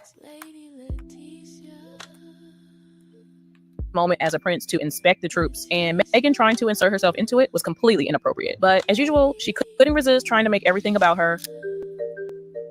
At Queen Elizabeth II's Platinum Jubilee, which celebrated 70 years of her remarkable reign, Meghan Markle and Prince Harry received very different treatment than they are used to. They weren't allowed on the balcony. They didn't get front row seats. They received none of the senior royal privileges they once enjoyed. Instead, they were seated far from the main royal family and noticeably separated from William and Catherine. This wasn't accidental or a misunderstanding. The palace made deliberate choices about where to place them. The message was clear to everyone watching. If you're not a working royal, you don't get treated like one. Having titles doesn't matter. Having cameras following you doesn't matter. The royal hierarchy doesn't bend for anyone. For a couple that lives for public attention, this must have been humiliating. Meghan arrived at...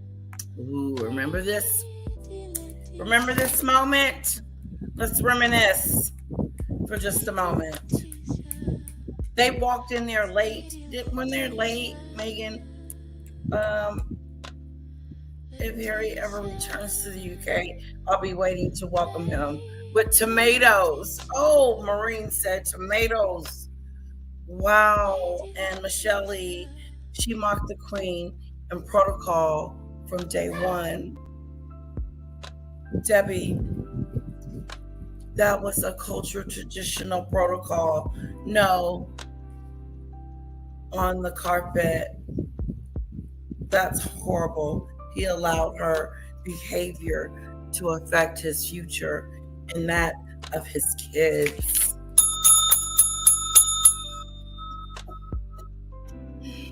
Whoa! Preach, Lisa.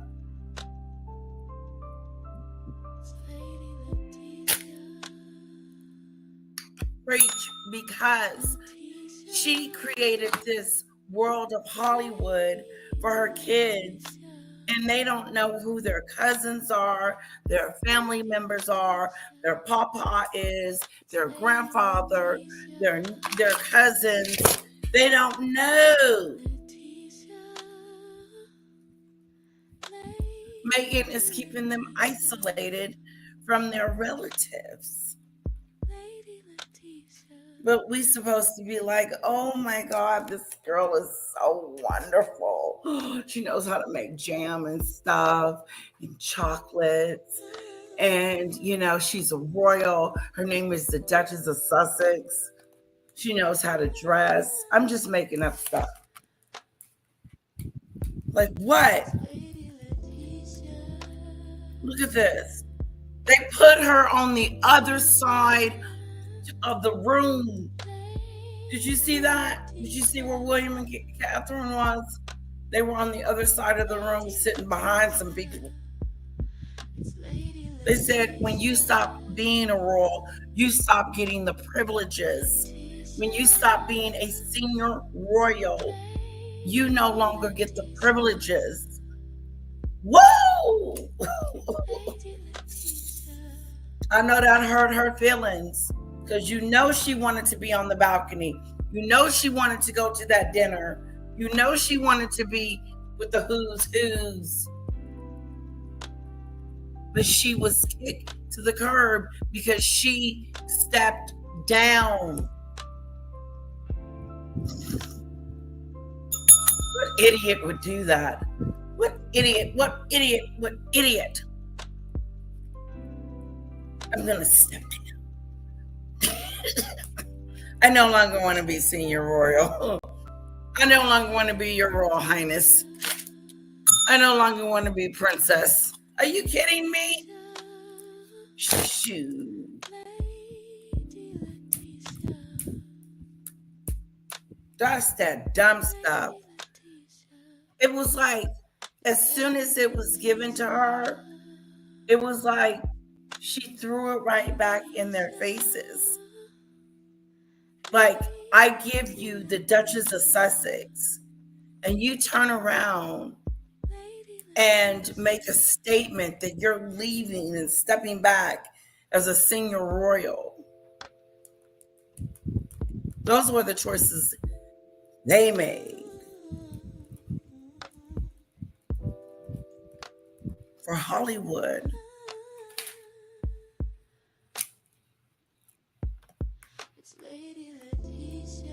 I agree, Debbie. Would his kids ever be accepted back into the UK? That is a good question. Will the kids be accepted? Because, like, what if he turns 18 and says, I'm getting the hell out of here and I'm going to the UK to see my family? But they let him in and say, ooh, who are you? Who are you? What's your name? Where you coming from? What you doing here? We had no... You didn't make an announcement.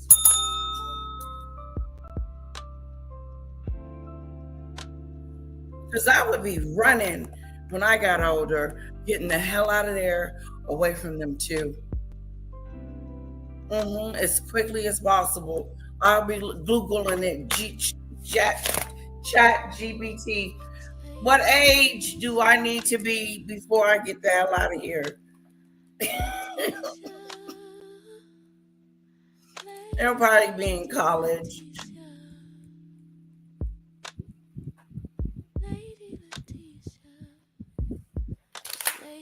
Ooh, Michelle Lee said they haven't been verified.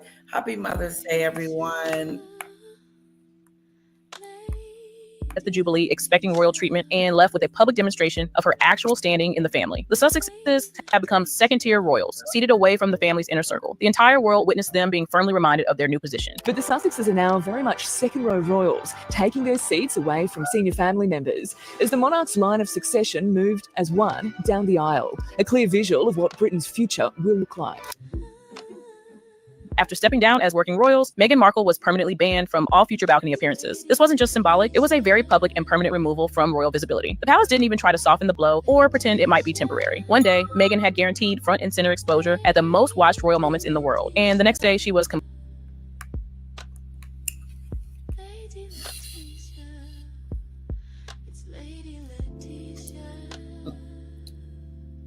You get to be on top of the most famous balcony in the world. The balcony. You were accepted, and as a senior royal, it gave you a position.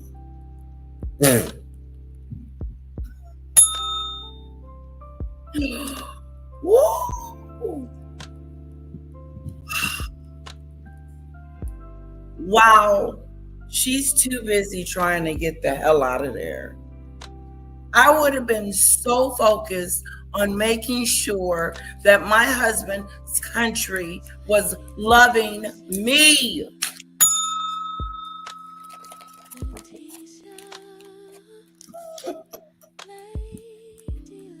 Yes. No, I want to be. Completely erased from them forever. The Queen personally culled the guest list for the key moments of her Platinum Jubilee celebrations. Only working members of the royal family were permitted to join her on the balcony at Buckingham Palace. The Queen has culled the guest list for one of the key moments of her Platinum Jubilee celebrations. Only working members of the royal family are permitted to join her on the balcony at Buckingham Palace, meaning the Duke and Duchess of Sussex and Prince Andrew have been snubbed.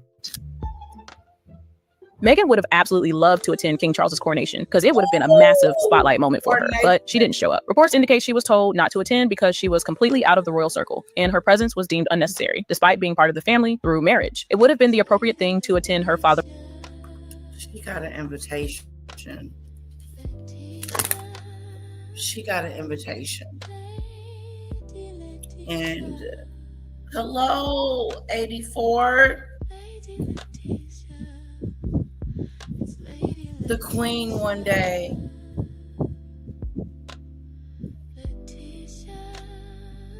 Oh, okay. We got, listen, be kind, be nice, or I'm going to have to remove you guys. You know?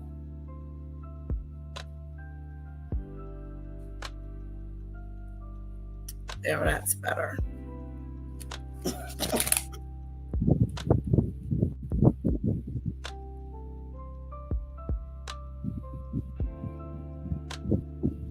Okay, Debbie has corrected me. Harry and Meghan turned down the invitation to the Jubilee events. They were not iced out by the family. Right, and the coronation too. They were invited to the coronation. And this was the moment that she should have took the babies to go and at least go and see their grandfather become King of England. The King. The King. The King. Mother-in-law's coronation, but she didn't. This wasn't just missing a family event. This was missing one of the most historic moments in modern royal history. Every royal family member from missing the most historic moment around the world. Like, it doesn't happen, and like, you can miss it lifetimes. Elizabeth reigned to the end. Beautiful. I think she left a wonderful legacy. But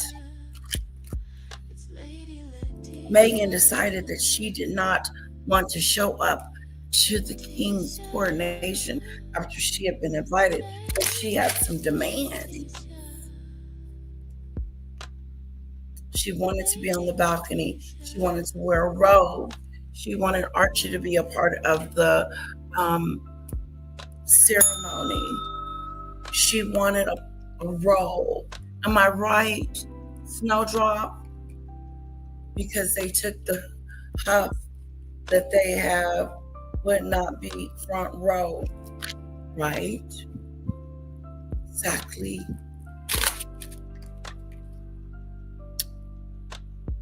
Debbie K says, when they set him in behind the big candle in the church was the funniest of the funny.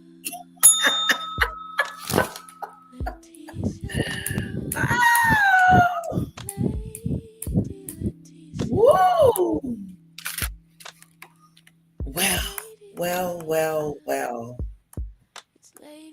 Around the world was there, but not Meghan. The palace made it clear that her attendance wasn't wanted or needed. She went from being at the wedding of the century to being unwelcome at the coronation of the century. The rejection was absolute and very public.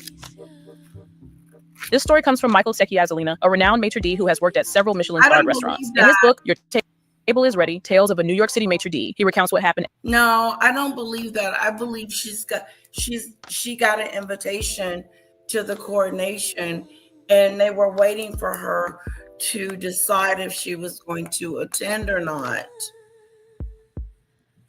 At La Conda Verde in 2017. According to him, Meghan's handler demanded a private table, insisting it was necessary because she was dating a prince. Secchi-Azzolina explained politely that no private tables were available. The handler doubled down, reminding him that the guest was dating Prince Harry and would soon be a duchess. Secchi-Azzolina admitted his first instinct was to laugh. He said nobody in the restaurant cared. Not him, not the staff, not even the other guests at the bar. Powerful people came through that restaurant every single day, and this situation impressed absolutely no one. Throughout the entire exchange, Meghan Markle reportedly remained silent and distant. He later described her as aloof and completely uninterested. Her presence attracted attention for all the wrong reasons. Meghan thought name-dropping royalty would get her VIP treatment, but all she got was embarrassment. Even before she was officially royal, she was already being told no. The entitlement was already there, and so was the rejection. So there you have it. 10 times Meghan Markle was actually kicked out, and the cameras were rolling for every awkward second. Which one of these rejections shocked you the most? Drop it in the comments below. And if you enjoyed watching Meghan get shown the door, hit that like button and subscribe for more. See you in the next one. Thank you.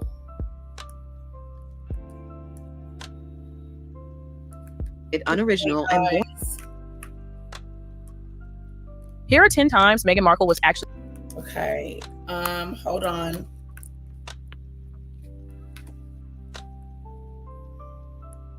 How's everybody's Mother's Day? Is it going wonderful? Excuse me. Meghan the billionaire, Meghan Markle Australia speech backfire as critics tear it apart. Yeah, I thought we would do that, but let me see the time. Oh, yeah, we've been here long enough. Guys, I don't want to keep you any longer. I was going to do one more video, but, you know, it is what it is. I'm having a great time. I dropped the link. I did. Does anyone you want to come up and talk about their Mother's Day moment?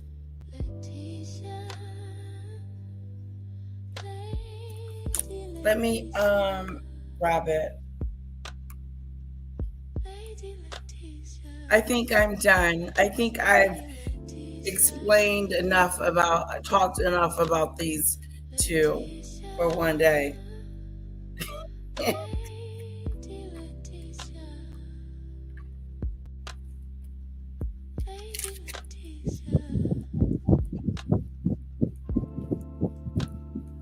Yes, a little slowy do.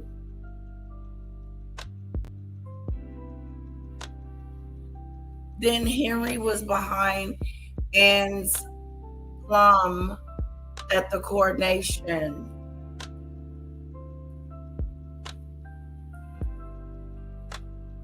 The funniest part was the candle actually had a wick.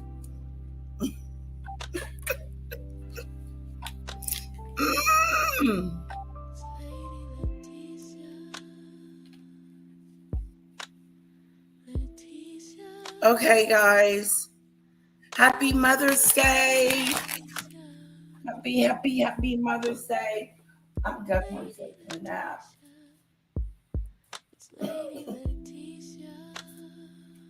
At some point, we went to brunch.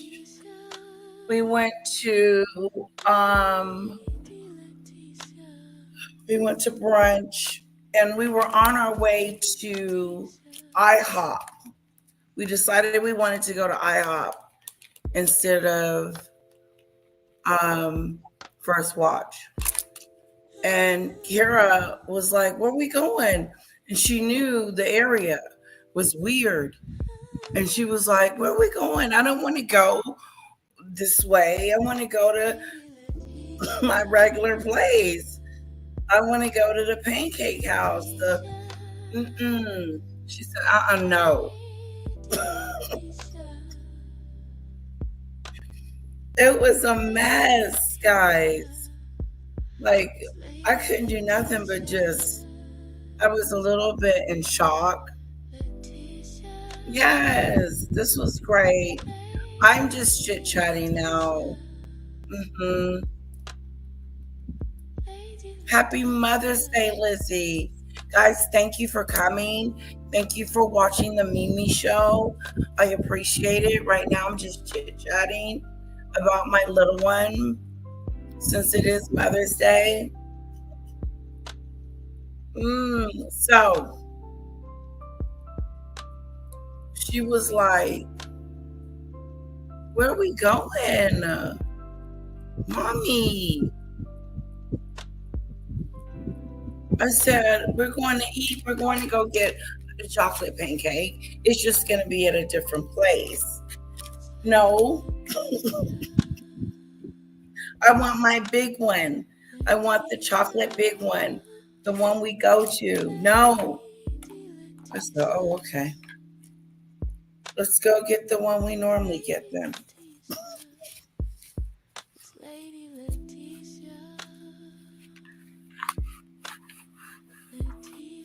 When? Recently?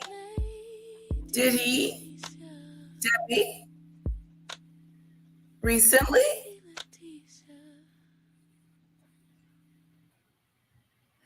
What did I have a brunch to do?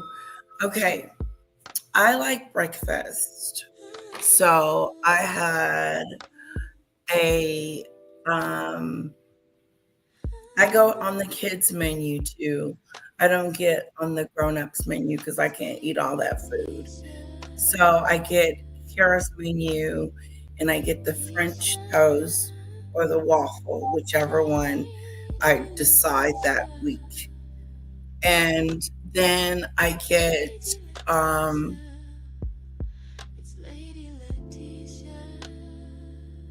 what do I get? I get an egg instead of the bacon.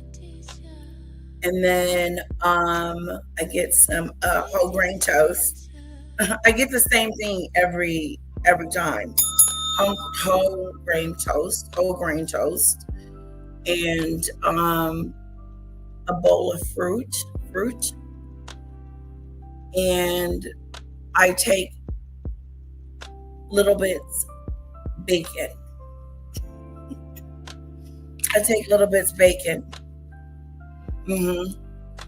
She gets a big chocolate chip pancake, and it's a pancake with chocolate chips in it. And then she goes for it. Yeah. So I'm glad she eats that because she's not a big eater. So when she said, oh, I want to go to my place. I want to go to my place. Our place the place we go eat at every Saturday after her gymnastics. So she performs next week. And you guys saw the purple dress, right? Here it is. It's so cute.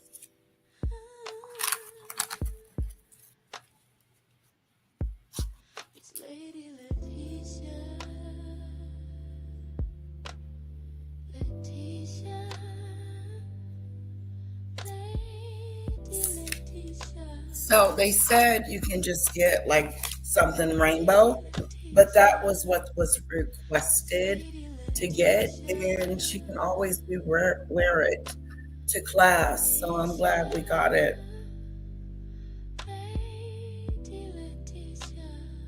Oh, that is pretty cool.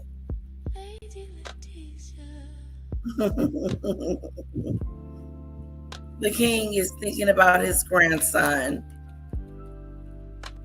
So that's what I had for brunch. And I had a mimosa.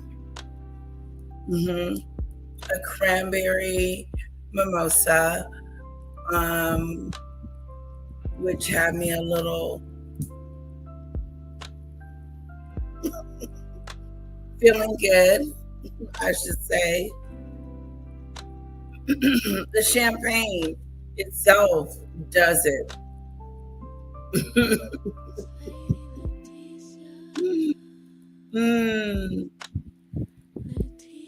And so a little bit, even though, we are doing really good with soda intake and not drinking as much soda. She got a soda today and she didn't drink it all. And she got home and she asked me, did I get it? And I was like, no.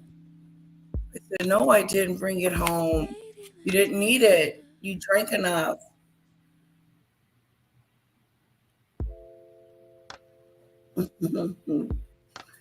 Anybody else got any Mother's Day stories about their little ones? Did I show you? I show you my keychain that I got for my little one. Yes.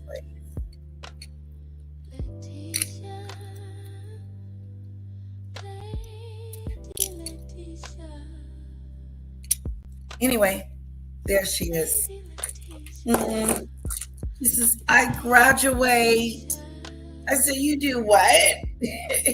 You are too little to be graduating, girlfriend.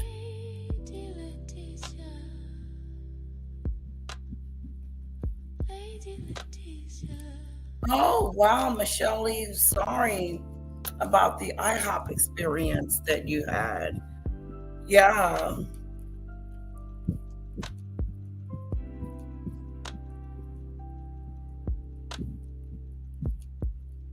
Oh,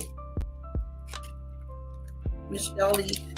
Guys, read Michelle Lee's story about her IHOP experience. I haven't been to IHOP since 2004. We were a party of 10, and all of our orders were wrong and cold. Customer service was horrible. A number of employees is inexcusable. Manager said no charge. We said no food. What a sucky experience. I hate going out to eat, and my experience isn't what I like it to be. You know?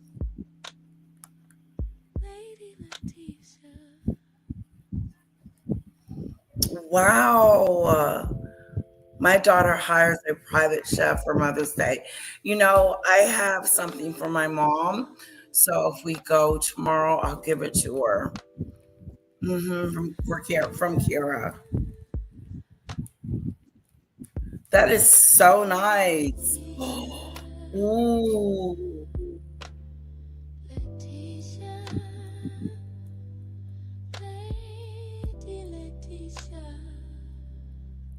Have a wonderful dinner, Lisa. Thanks for hanging out with us. Are you going to dinner? Because I told my husband I want to go out to dinner tonight instead of tomorrow because it's just going to be like probably too many people. So I kind of said maybe we should go eat tonight. He asked me, do I want to go to Papa Do's? Kind of do, So we probably need to call and make reservations. That's where I took AT2 when he came to town. I took him to Papa Do's. Yes. Yeah, he liked it. I enjoyed it. I always enjoy it. So,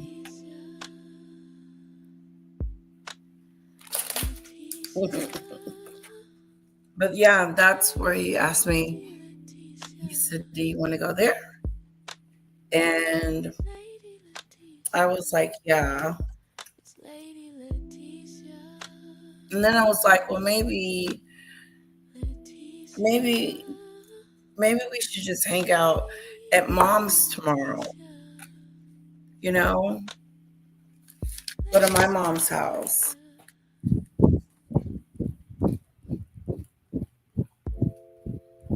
A private chef. That is gotta be nice.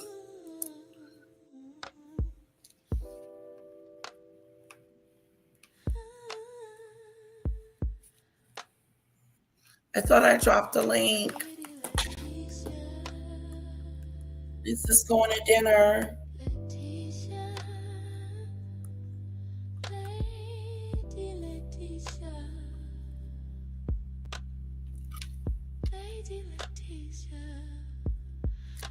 What's my hair doing?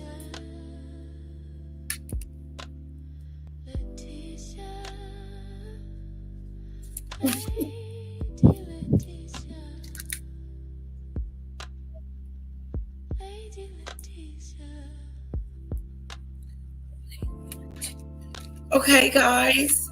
I'm boring the hell out of you guys. What y'all want to talk about? A little bit? We're done with Meghan. I dropped the link. What you guys doing tomorrow? Y'all going to dinner? You know, y'all gonna be, what's going on, Mama's Day? Daddy, my hubby is taking me to Papados if I want to go.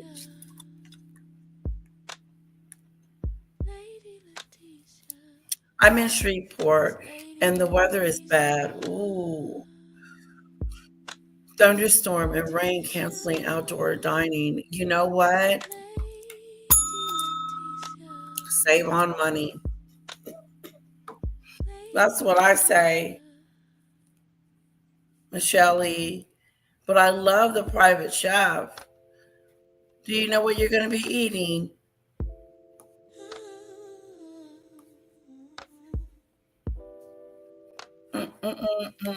What am I going to do for Father's Day? Daddy's Day.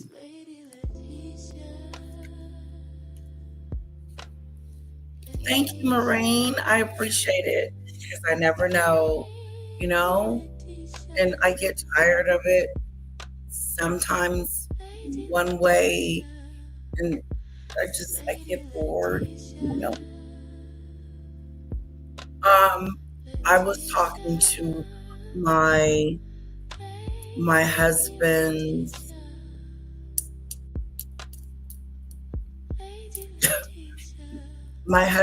brother's mother-in-law. Does that make sense? Anyway, her. Then she talks. I call her Kara's grandma. We call her grandma. And she texted me today and was telling me about her health. And I was like, "Oh, I'm sorry, you're not doing too well." And then she was going to a Ranger game. I said, "Ooh, that's going to be fun. A baseball game, the Ranger Stadium here in Texas." And I thought about getting my husband some tickets, to go and watch the Rangers. It'd be nice to get a hotel room. Ooh. That would really be splurging.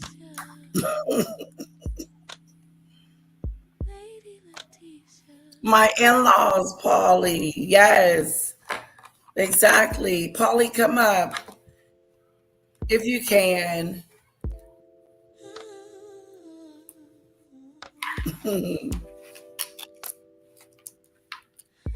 Only if you can, honey. My in-laws. My mom and them are barbecuing. They're gonna make some barbecue.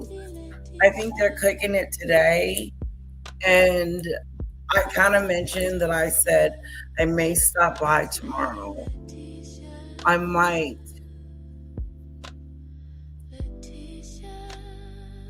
Okay. I don't know. I want to go, but then I don't.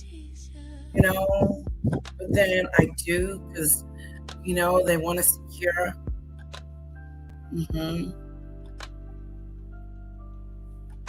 Yes. So that makes me go.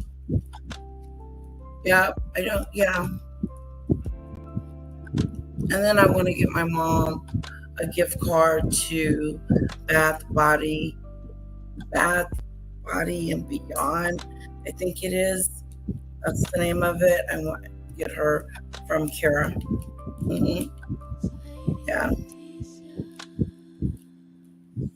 For Mommy's Day. Ooh. Normally, like what I would like, I like to relax on Mommy's Day, sleep in, do what Mommy wants to do. Mommy just said anyway. So my husband's great.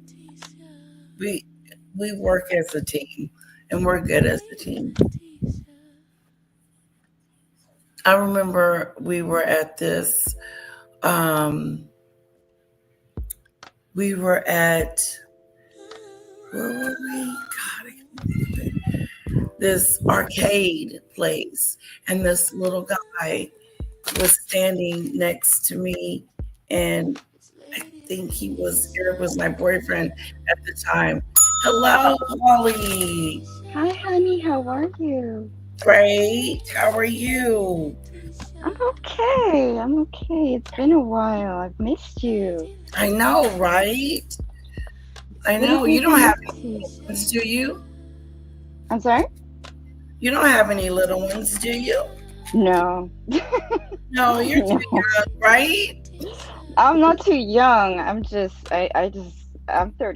I just never had kids. Do you want any? I wouldn't mind having one with the right person. Yeah. So I'm the type of person that if it happens, it happens, and if it doesn't, I'm not gonna be too sad. If that makes sense. Right. That's how I was. Yeah, exactly. Yeah, I was like, yeah. But how are your in-laws doing? My in-laws? They're doing good. Like I said, she asked me how I was doing. I said, we're fine. I said, Kira got her hair braided and lost a tooth. And, I sent her some pictures. Right. She was going to church and going to go watch a game. But we need to there's a lot of events coming up, and I need to get a calendar out and get it together because I got some things coming up. I think there's some graduation parties coming up. What, like for a little bit? Right, no. Like, ooh. I didn't think of that. Oh, okay. I am so glad I did not think to have her a little graduation party. That would have been so cute. Oh, invite all the moms over. Yeah, that's what they do with little kids now. Yeah. Like, when they graduate out of kindergarten. Yeah, party at the house. Yeah, I have people it's not that. too late. Yeah, you could do that. Oh my God. Invite her friends, that are also her age, getting out of whatever grade they're in, Yeah. And we can have like a little swim party. Yeah, it's really The cute. mothers and the dad. I'm gonna ask Eric tonight. I'm gonna run it by him and see what he says, because that means that I gotta get the house together now. Yeah. Yeah. The pool's ready. The house I would have to get together. But oh my God, like hosting is so exhausting.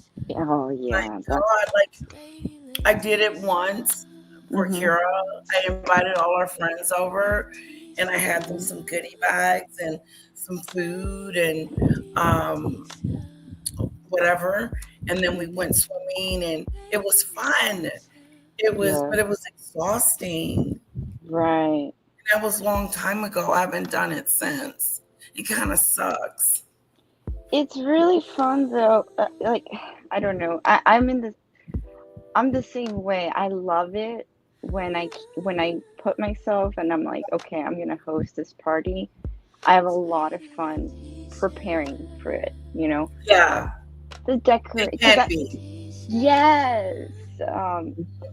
I like aesthetic stuff. So I like picking the colors and the bag. Oh, wow. All that stuff. But then when it comes to the actual party and dealing with schedules and people and a lot of times, I don't know if you encountered this too, like if you have a big circle of friends, sometimes your friends don't get along too well with the other ones. And the politics, I hate all of that. That's where that's the only thing that kind of keeps me from doing more. Lisa B says, get it catered if you can. Still a lot of work. Yeah. Like, God, Jesus. I'm really thinking about it. I mean, it's a great idea. Her birthday's coming up though in July. And I'm thinking about I'm doing something for her birthday in July. And I think we're just gonna have it at the house again. Well, there's nothing wrong with that. I don't know. I think it's really. And I was going to put little invitations. Sorry, Polly. No, go ahead. The invitations for her party in their little bag for the end of the year. I did it last year. I don't know if anyone showed up, but I invited all her dance class people and they showed up. So that's a really good idea because it's the summer. Yeah. I would do that. That's a good idea. Coming up, and it's a lot of work. It's just 2 months away, like literally. Yeah. It goes by real quick. That's here. Ooh, yeah. We'll wait for that. Yeah, just focus on that, and you can combine both of them. Like both concepts. Yeah. Oh yeah, because they have goodie bags. She has a little theme going, I hope. And what are you thinking the theme's gonna be?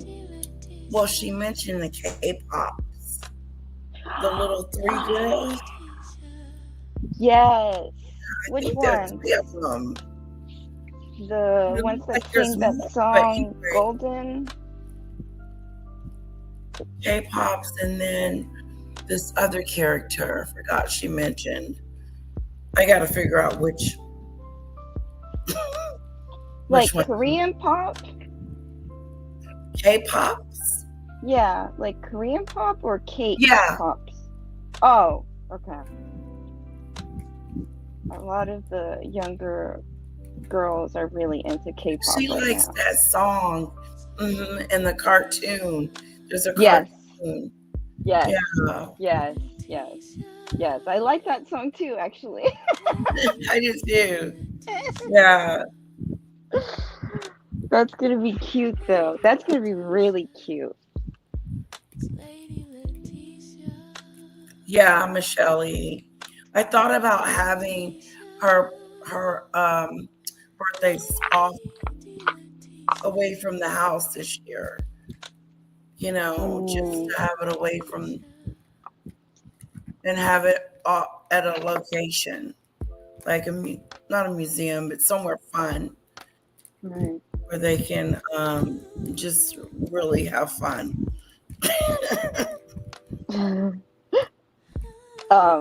You could do, if you're gonna do K-pop, I think you should do karaoke, like a karaoke thing for the kiddos. Oh, sing. I like the karaoke. Yeah, because that's a big thing karaoke. with K-pop. In Asian countries, you know, that's a big thing. Karaoke. Lisa V says she likes throwing parties. Woo! God, it's just a lot of work. I don't know. At first, her first birthday, I was so excited. Like, and yeah. What did you do for her first birthday? I didn't have it at home. I had it at a location, at Ladybug theme. It was so cute. Oh, and she was 1. She turned 1.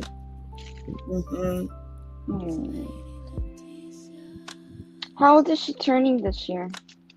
6. Oh, wow. She's okay. Wow. So she's in kinder, right? Right? Yeah, she'll be on the 1st grade. Right. So she's literally graduating. Okay, kindergarten. Yeah, she says, I'm graduating. I said, oh, that is just too cute. Yeah, but her birthday is going to be good enough. Yeah. And I found out that her gymnastics, that I can also take her on Mondays and Saturdays. Oh, okay. So she was going once a week, right? Yes. Yeah. And now that they said that's a free day. I said, it's a who day?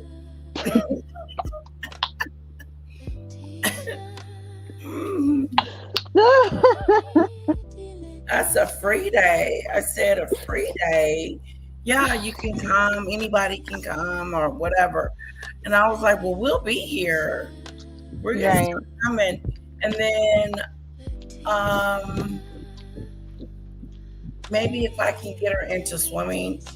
I know I can get her into swimming, but that's not enough. That's just not enough. Yeah. Yeah.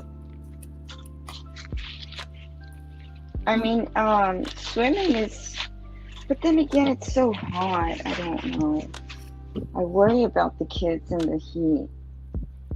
It's so hot. It is hot. It does. Today I went to go grab some food for some pickup. Oh my goodness, just walking to the car, it felt like I opened the door to the oven. It was hot. It was hot today. Hot Texas, Lord. But yeah, I think that would be fun. I think Robit's gonna enjoy, like, you know, her different activities, and I think if anything, it's for them to just socialize too. You know? Yeah. Like, yeah, I think there's this camp though. I might be able to do this camp, and there's this camp I'm gonna check into. And if it works out, but it's like every day from noon to 3. So shoot, I would just wait Yeah, because that's pretty short. Yeah. So I don't know. They have all day ones. I gotta see, but time is ticking. So I gotta get on my JLB. Whatever I'm gonna. I got the dance down. She's definitely going those 2 days. So we're good there. Yeah. Well, it's a lot on you too because you got to get up and get ready and then get her ready.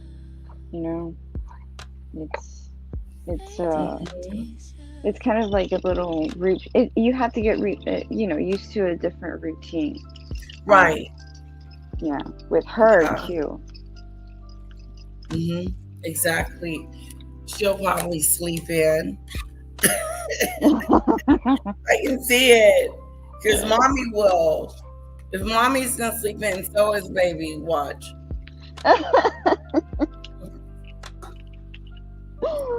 I mean, that's pretty good though, because I know some parents that set the clock and have daddy wake us up.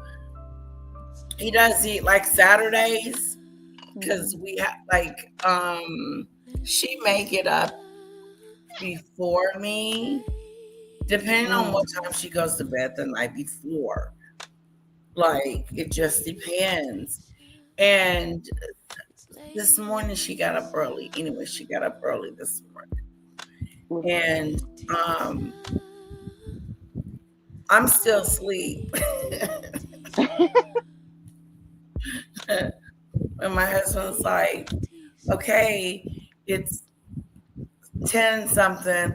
I'm like, ooh, it's late. And I'm still in the bed. And I'm like, okay, I'm getting up because I have to get her ready for dance. And then I get on up, get us ready, and we head out for dance. And then after that, we go to eat. Oh. Yeah. What'd y'all eat today? So we're on our way. We were switching places today. We decided that we were going to go to there's this place called Mimi's, which is really good, or IHOP. And we haven't been to IHOP in forever. And he said, let's go to IHOP. I said, okay, that's fine. And we pass the place where we go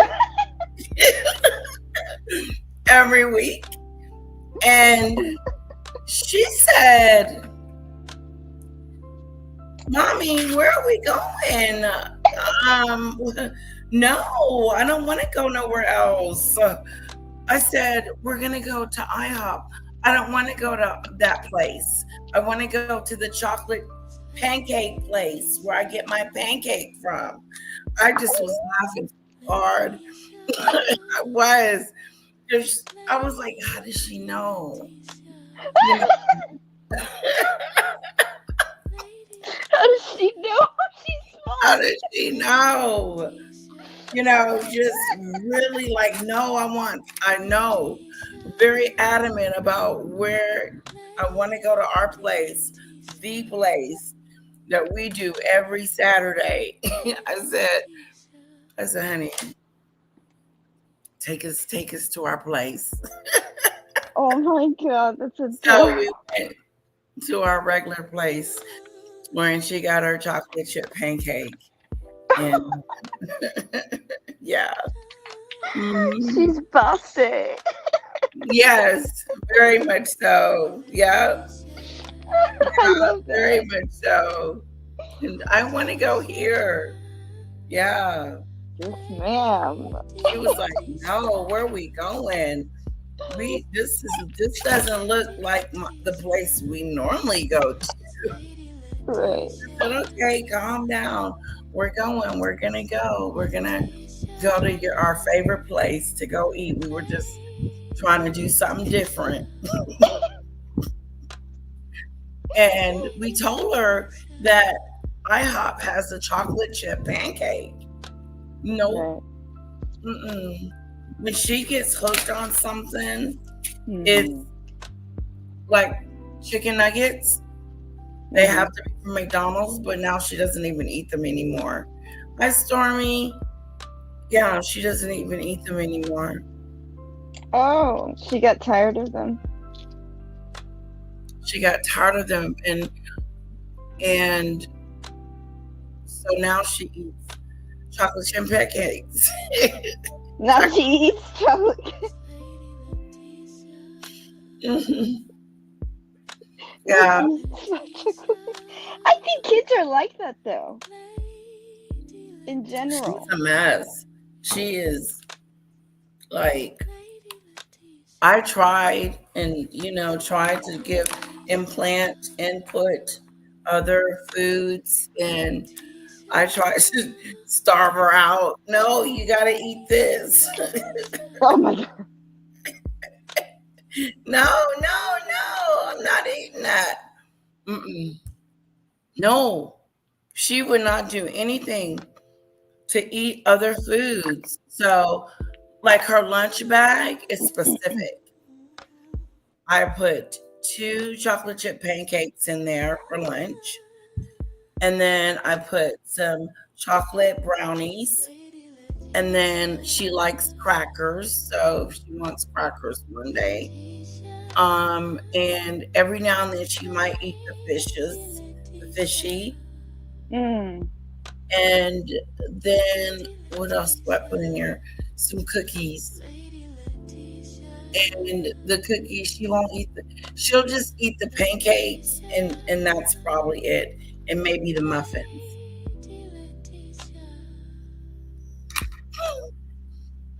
Yeah. That's really cute. So she likes chocolate. Yes, she does. She likes Not a chocolate. vanilla girly. Yeah. She is, ooh. I forgot. Because like during what was that? Last holiday with the Easter, all that candy. And she thought she was supposed to have chocolate every day. Oh my God. Yeah. She said, "What's the point if I don't get to have chocolate every day? What's the point of Easter?" You can't live off chocolate. Yes, you can. I said, you can't live off chocolate, honey. No. And we'll be like, okay, eat a chicken nugget first, and then we'll give you a piece of chocolate. Like,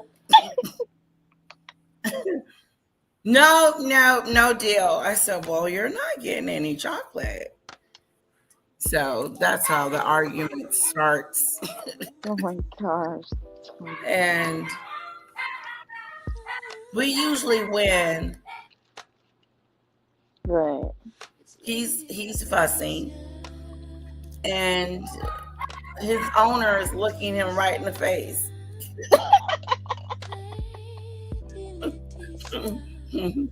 He's on. I don't know if he wants to get off or what he wants. He doesn't even know it. He could just be talking. Have you ever wondered that? Yeah, he's talking. Come here. Yeah. That's what he's saying. Come here. I believe it. They could be saying, "Hey, I like the sky today, but it sounds terrible."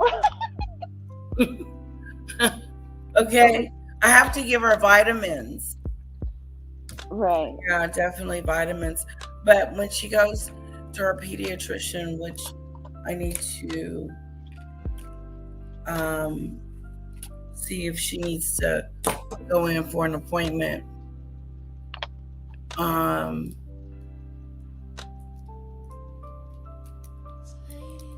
Because she's going to see the dentist in a couple of days. Ooh, how's that?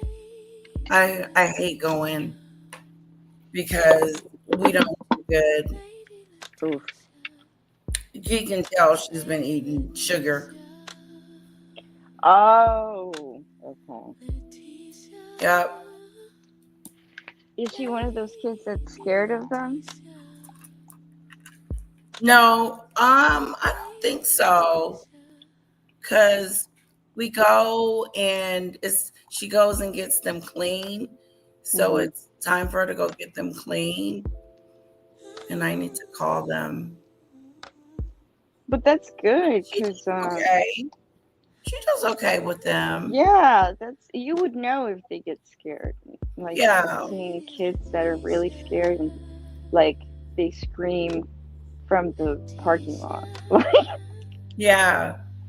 You know, like they start crying from then. So that's kind of good. Yeah, no. I'll be like, no, we need to go. They're gonna take care of you and all that stuff. Yeah. Yeah. I was weird as a kid. I've always liked the dentist. I don't know why.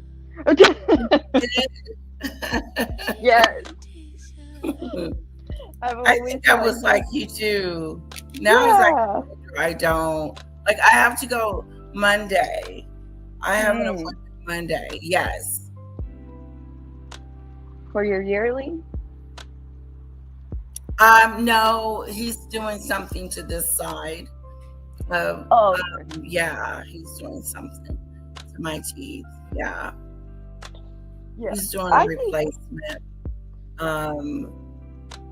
crown, I think. Yeah.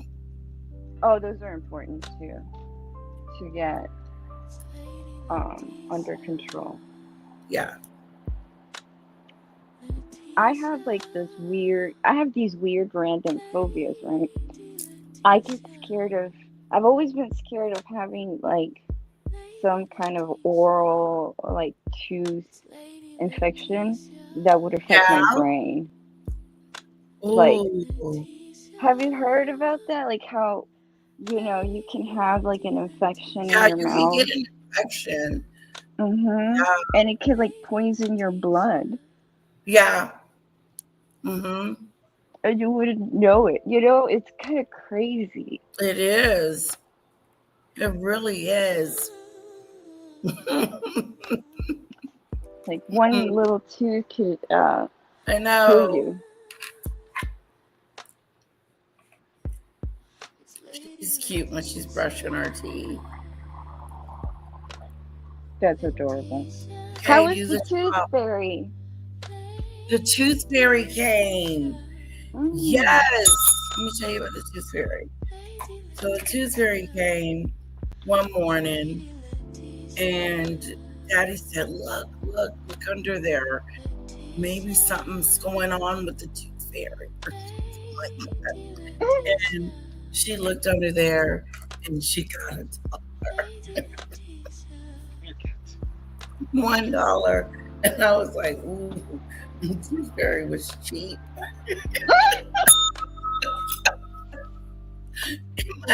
In my mind, I thought the tooth fairy was cheap. And the tooth fairy is cheap. He said he got the $1 out of my purse. He saw it like kind of sticking out. So he grabbed it. And that's when he just kind of stuck it under the bed and told her, oh, look. And then she got really excited about it. She was excited about her $1. And she's like, the tooth fairy came. I said, she also wrote you a note. I said, but I'll give it to you when you get home from school. Okay. I needed to write it. You needed to write it. Yeah. So I did. I wrote it in like a marker and said, this is the tooth fairy. I got your tooth. I found it. And then I said, I'll take good care of it. Love you, tooth fairy.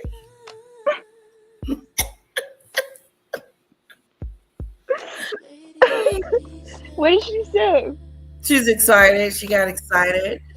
She loves the Tooth Fairy. She wants to write the Tooth Fairy back. I said, okay. Really? Yeah. That's adorable. Y'all can become pen pals. Yeah. I said, okay, we will do that. We will write the Tooth Fairy back. Right? Make her draw a picture. Yeah, it was fun. That was fun. That's really cute. Do you have any nieces and nephews? I do. I have a lot of nieces. They don't, but all my family lives in South America, so I don't get to spend too much time with them. Okay. Yeah, but but I do have my friends. All my friends my age, most of them have children now. So that's when I get exposure to kids. Is with my friends. Yeah. And they're all so, the kids are so different. They're so different mentally. Oh, like, yeah, my daughter is so like she's different.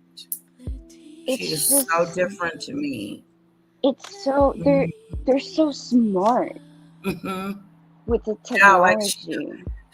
Like she knows what an excavator is. And I never knew what it was. And she said, there it is right there. My husband said, that is an excavator. It's like the thing I think that digs the dirt out of the ground or something like that, or some drill. Yeah, the drill. It's a huge drill. Yeah. Yes. I love it. I said, oh my gosh, she's going to be coming home with homework. What am I going to do? Let me get her a tutor. Yeah. Yeah, we can do that. Yeah, definitely. I did that for a while. How will the tutor just come to your house? How does that work? Yeah. I used to tutor, actually, quite a bit. So like you would come help with their homework and then leave. Okay, that's what we need. Depending on the age and depending on what you want, like I tutored a very young child. She was 5, I think. Yeah. And the parents wanted me to teach her Spanish. Oh. Yeah. And so I did kind of like, I played with her, and I did a lot of play, like we would play, and I would switch it to, like, I would introduce Spanish in play. So she'd bring out her dolls, right? And, we'd play kitchen. And so then, I would introduce, like, what is this? Banana, right? Manzana, whatever. And she learned a lot. No. And she had fun too. So it was like an hour, how much? I think it was an hour every other day. I would come to their house, and of course they were there, right? That was my requirement with kids. And we would just play, and she'd learn, a few words a day. And she had fun. She got to, like, her brain was stimulated, and she learned a new language. I love that. Yeah. Is that like a service that almost like care.com or something like that? Yeah, I actually had a file in Care when I was doing it, and then there was a couple of other academic companies that,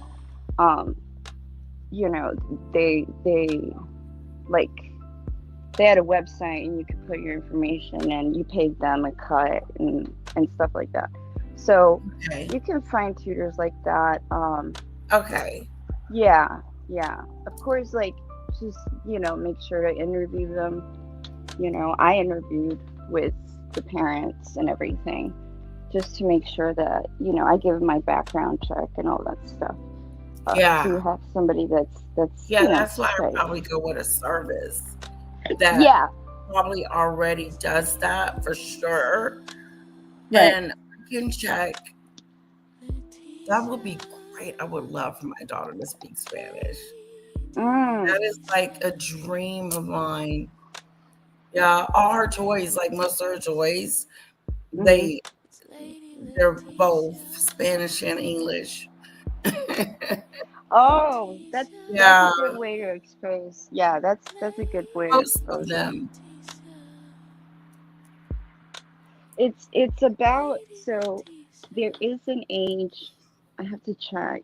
I think it's around anywhere from 10 to up to 13, where something developmentally happens, and it's harder to not have an accent when you learn a second language. So if yeah, I think I need to check, because this wasn't really something I kind of was focused on learning. But I think it has to do with the connection between your brain and your tongue muscles. Okay. It hardens after a certain age. And so you can't produce certain sounds you hear that well. Yeah, because it's not about like learning the words and everything. You can do that very well after that age. You can always learn a second language, but it's about pronunciation. That's the thing that becomes really, really, almost, some would argue, impossible to sound native for that second language after the ages of anywhere from 10 to 13, depending on, individual differences.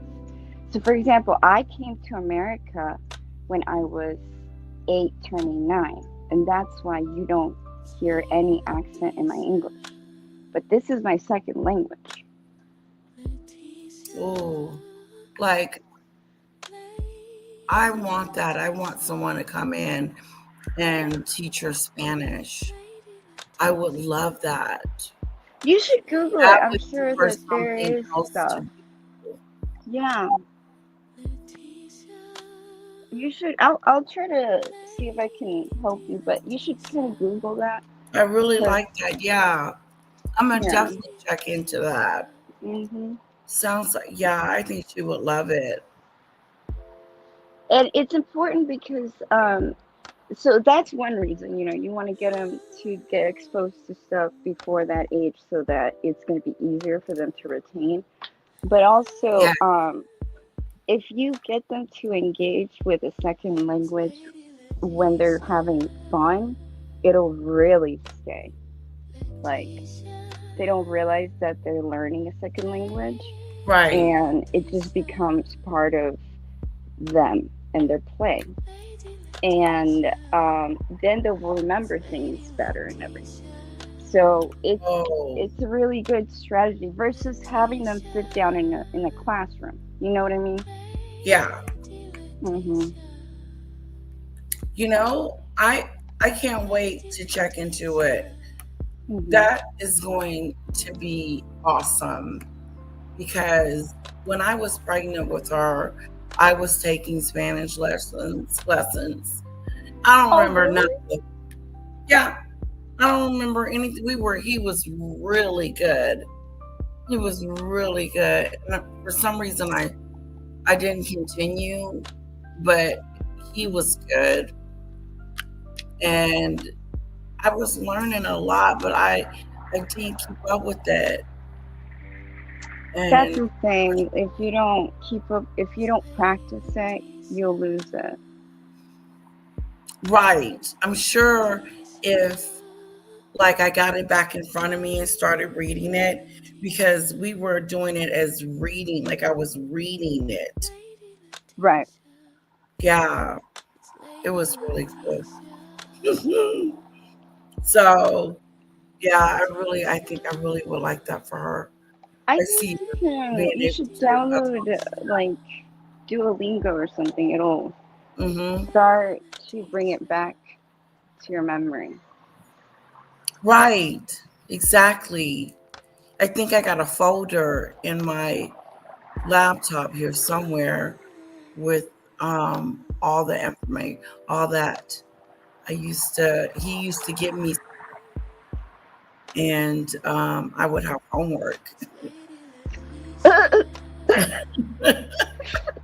How did that feel? Weird. Especially when I didn't get it done. I was like, ooh. I said, oh, I didn't get to it. Or something stupid. Yeah. Did you like homework? He was good. He was so patient. He was young and patient. Right. Yeah. I wanted to learn how to play the piano too. Oh, I heard that. I do. She doesn't like ice skating, which sucks.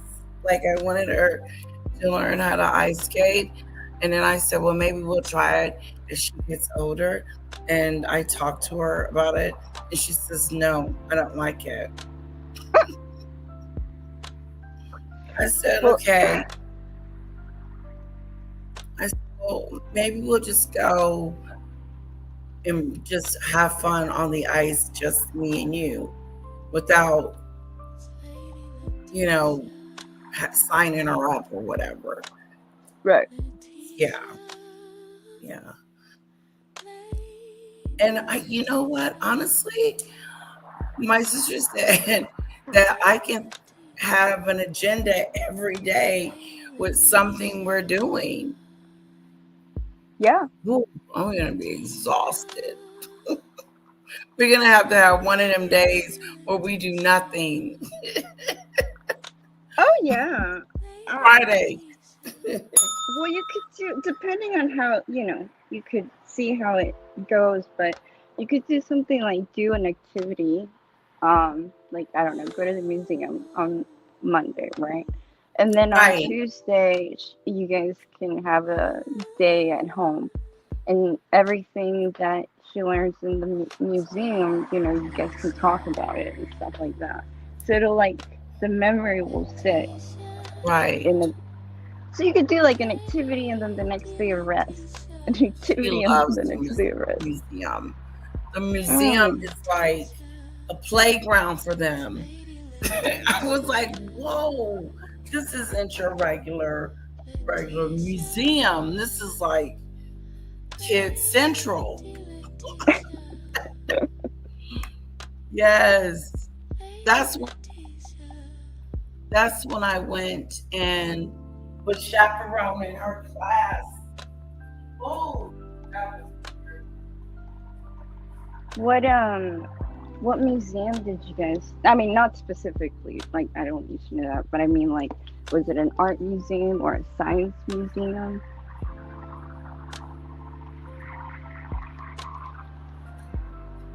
Sorry, Polly, I stepped away for a second. It's okay. I was asking, like, I'm not asking about the location of it. I'm more asking, like, what kind of museum was it? Like a science museum? Your voice is so soft. What? Oh, I'm sorry. Was it like a science museum or something? Yes, it was. It was a science museum because they had the dinosaur in there, and then they had like a setup outside where they could like a playground almost. And then inside they had like you go inside, then you have like a shopping center. It was weird. Wow. Yeah, it was a lot going on. And then another room, you're watching a film and your seats are moving and stuff. Whoa. Yeah. I don't know. I wonder, did we touch everything? Then we went to the gift shop, right? Mm-hmm. And they wanted a toy. Mm-hmm. I said, you get one. Just one. They were picking up 2 and 3. Yes. She's telling on Daddy. Oh, Oh you're my not? gosh. You hungry? Okay, I'll make you one.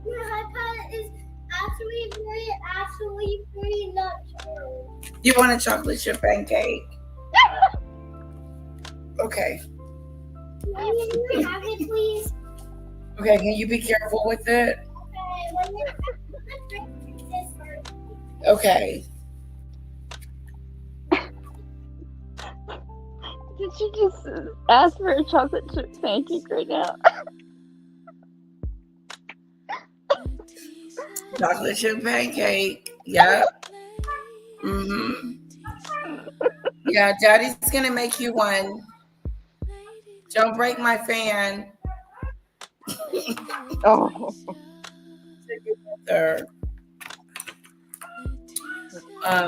Yeah, chocolate chip pancake. She was sorry for chocolate chip pancakes. That's funny. You.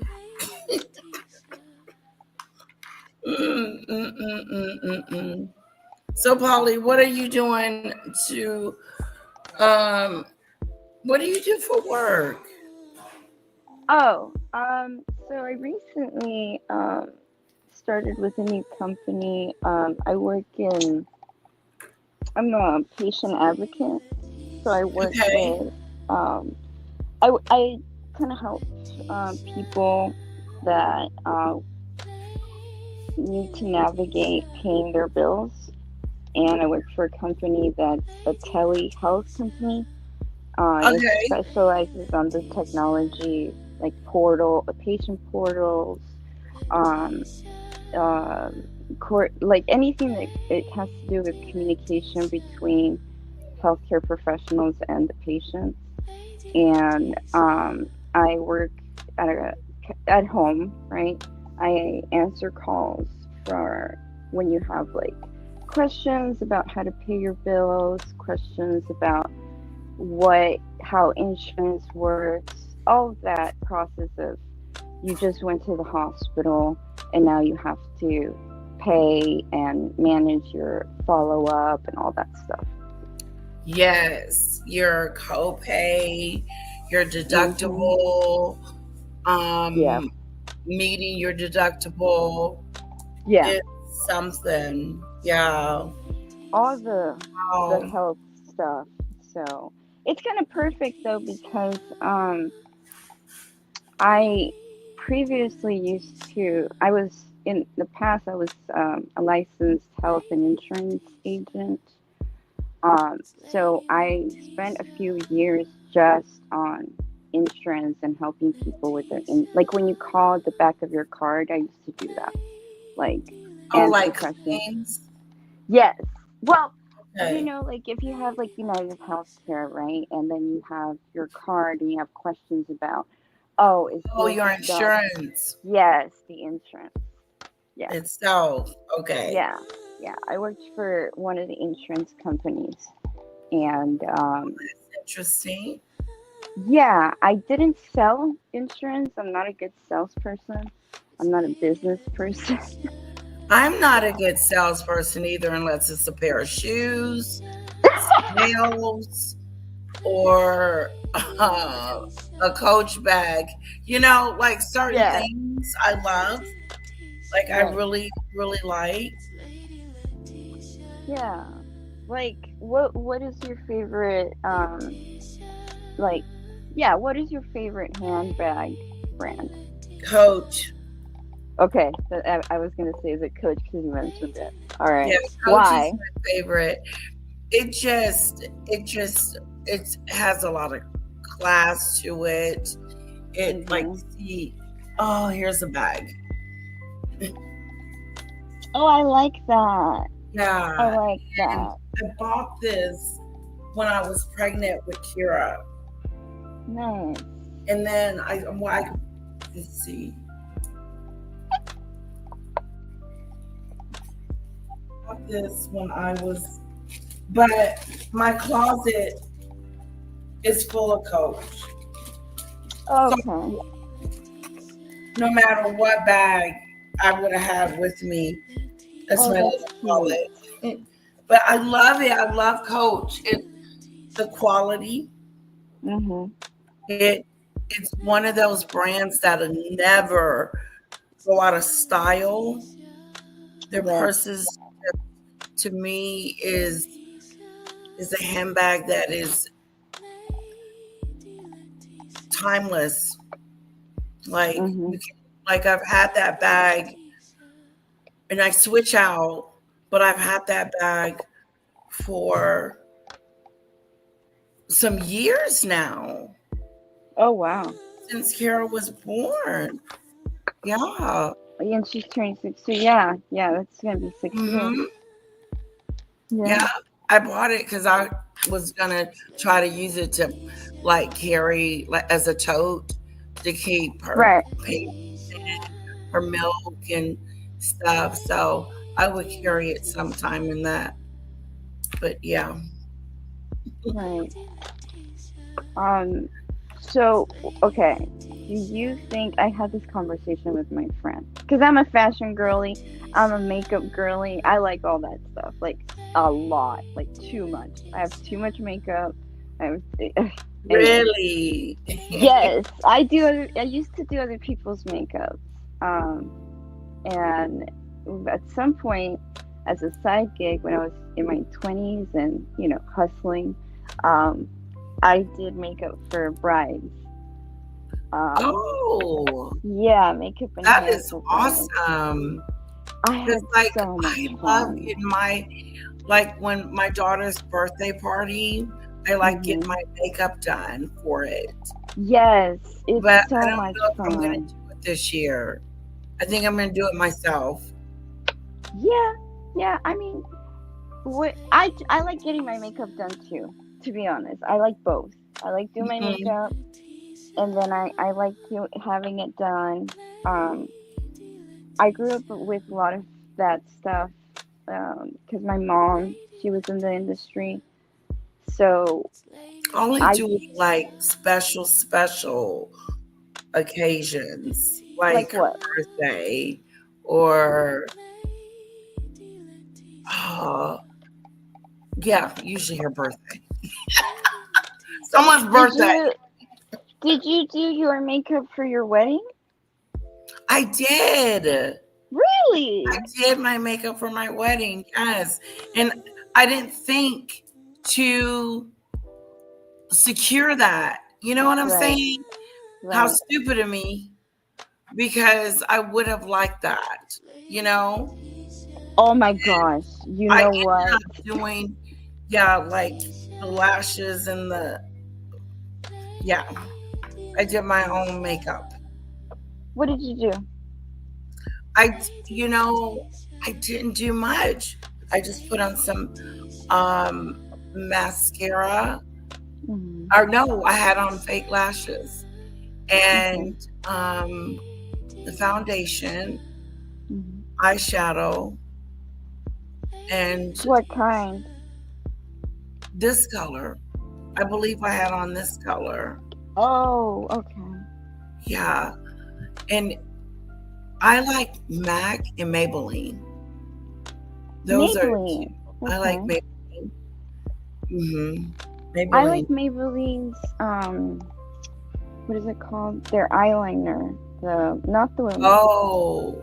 The cream, like the roll-up pencil, whatever. You know what I'm talking about? No.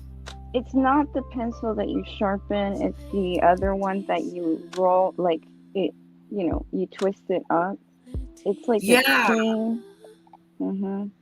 It smudges really nice. Oh wow! Now I'm curious. And it's a good black. I don't normally buy lip liner, but I need to Oh no, I meant eyeliner. Yeah. Oh. Yeah. But lip liner, that's yes. I think yes. You need to get. I love lip liner. I need to get some lip liner for real because I like lip gloss, but I like color too. Like this is a color to me, but not. Yeah. Yeah, it's got the what is it called? Kind of luminescent a little bit. Yes. Yeah. But you can do like, I really like doing kind of like different colors. Like you could do like a liner that's like a little bit, okay, you could do organdy or something. Yes. And then put something like totally different, like even a clear liner looks really good with some lip liner, in my opinion. Oh. Yeah. Nice. I love lip liners. I really do. I think they make a huge difference. They sculpt your lips. I noticed a commercial. I was like, whoa, yes, I need a lip liner. Like a little lip liner set. Yeah. So, like just a different colors. Mm-hmm. Yeah. This is fun. Yeah. We're just chit-chatting. What else? Is anything going on? I'm being nosy. Let's see. No, I'm just trying to get used to the new work schedule because your work schedule? Yes, because so long story short, I think it was about a year without work last year. Yeah. I worked for a company prior and I had an HR issue. Okay. So they didn't fire me, but they kind of demoted me. And the company that I was working for, you work for, like, you do projects at a time. It's not like an 8 to 5 every day, right? So I worked with education. So I would get hot seasons, like spring, summer, and fall would be hot seasons. And you get contracts like with the state of Texas, with the state of Kentucky. And I worked with standardized tests. So the STAR test, all of those, right? So what happened last year was I reported an HR situation, and he was kind of a big guy, right? And they didn't, whatever. They just stopped giving me projects. And then give me the minimum amount so that I wouldn't collect unemployment. Oh, wow. Can you believe that crap? That is horrible. Right. Companies, they are so shameful. Yes. I remember they didn't want to pay my mom unemployment during the COVID thing. No. Yeah, they didn't want to give it to her. And I was like, no, you have to. You have to give it to her. She's elderly, and the job isn't a necessity, a need, for my mom to be working here. And so they finally paid her. Yep. That's so messed up. Yeah. That's so messed up, especially at that time. I know. Yeah, she was working for them for years. And they were like, no. And the HR wouldn't help. They were not helpful at all. Oh. So I started calling other places and doing other things and finding out what our rights were. And I said, just filed, yes. chocolate chip pancake. Yeah. Oh my god. Before I forget, I'm gonna send you a link later of this Brazilian guy that makes pancakes, and they are like artsy, so he makes like SpongeBob pancake and stuff like that. Oh, I'll okay. send it to you later. But anyway, okay, go on. Okay. What were you saying about your mom and the HR thing? Oh, they ended up paying her. Oh, She ended up, good. yeah. Her HR wasn't that great. You know, the company, I think the company CEO was in New York, so he wasn't even on site. And so it was, yeah. So I remember you said you went to school or worked in HR, right? Yes, I went to school for HR management. So Yeah. how did you feel? Because I was going to ask you, that's a trippy situation since you work in that field and you have, your mom's HR people are being this cruddy. How did that make you feel? Well, I was like, well, you have rights. We need to find out what your rights are. And that was the biggest thing because they even didn't want to pay her for there was a week that they said stop working, right? So that week she should have got paid for sick time. They should have counted it as sick time. And so I called some board, and they said she gets it. And then she got it, and we checked that off. I said, you got your 2 weeks for your sick time. That's separate from this. I was pregnant at the time, too.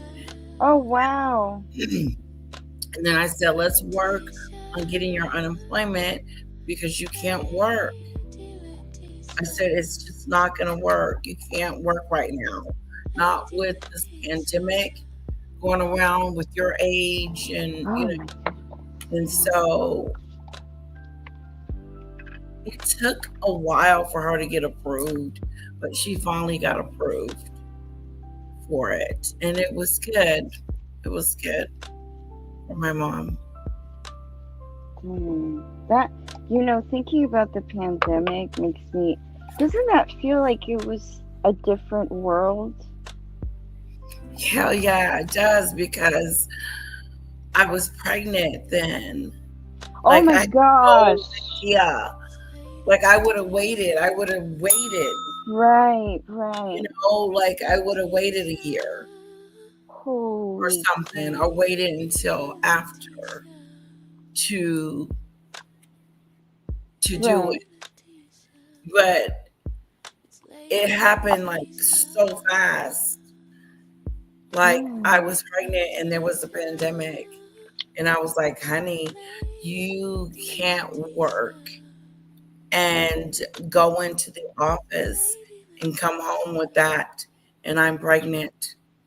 I said, so you need to tell your boss that you need to work from home moving forward because your wife is pregnant. Wow. We didn't know what, like we didn't know it was scary at first, just like it was unaliving a lot of people. Yeah. And it was spreading fast. Oh my gosh. And I said, they can't protect you at work. And then they immediately dispersed everybody to start working from home at his job. So that was good. And mine too. Because I was working at the time. And I just told them, but I was working as a contractor, and my contract was just about to end. But I still work from home because I was like, I want to work from home for the rest of the duration because I'm pregnant, whatever. And so I did, and we worked from home. It was weird because I would just get up and sit on the couch or do whatever, and couldn't do anything, couldn't go anywhere. I remember I went out one time, I snuck out one time. and I don't know if it's really sneaking out, because I don't know if it was curfew or, Oh my God, we had a curfew. Remember that? Yeah, don't move or whatever. So I went and got my nails done. I said, I can't, I gotta just, I gotta go get them done. This is whatever. And I went and got them done, and everything was fine. But you just know, you were in the unknown. But I did take the shot. I went and got the shots. Yeah. How many did you take? All of them, or? All of them. At least 3 to 4. Okay. Yeah. Do you do the boosters? No, my mom does. Oh, okay. My mom does. Yeah. How does she feel? Like, normal. Okay. Yeah, she hasn't complained about. The only thing she said is one time the needle hurt. Oh. That's just the nurse or the tech, whatever. But no, yeah, it didn't adjust to anything but pretty much protect her, or at least, yeah. Because I think she did eventually get it. But did you ever get it? How was it for you? It messed my stomach up really bad, and they gave me some medicine for it, because it was, oh God, it was like it just felt like it was queasy all the time. And they gave me something at the hospital that dissolves in your throat. And I said, this is disgusting, and it's making it worse. And so I went to the hospital, and they gave me some medicine, and it helped so much. I was like, whoa. I was sleeping like a baby. And so I went home, and my mom came and got the baby. And I remember my mom coming to get the baby and then bringing the baby back. We were still not 100%, but yeah. Oh my gosh. I think it took, this is my personal opinion, I don't know how you feel, but I think society didn't go back to normal for like a few years. Like, I think it was 2023 that I felt like things were kind of going back to normal. Yeah, because like even Kara's birth, it was just different. Yes, how was that? I was gonna ask you. Yeah, it was everything had to be done like a certain way. Like, I had on a mask when I was my God. there. Yeah, I had on a mask, and even when once I got in my room, I kind of took it off. But before, they were transferring me from one room to the next to have the baby, and but no visitors.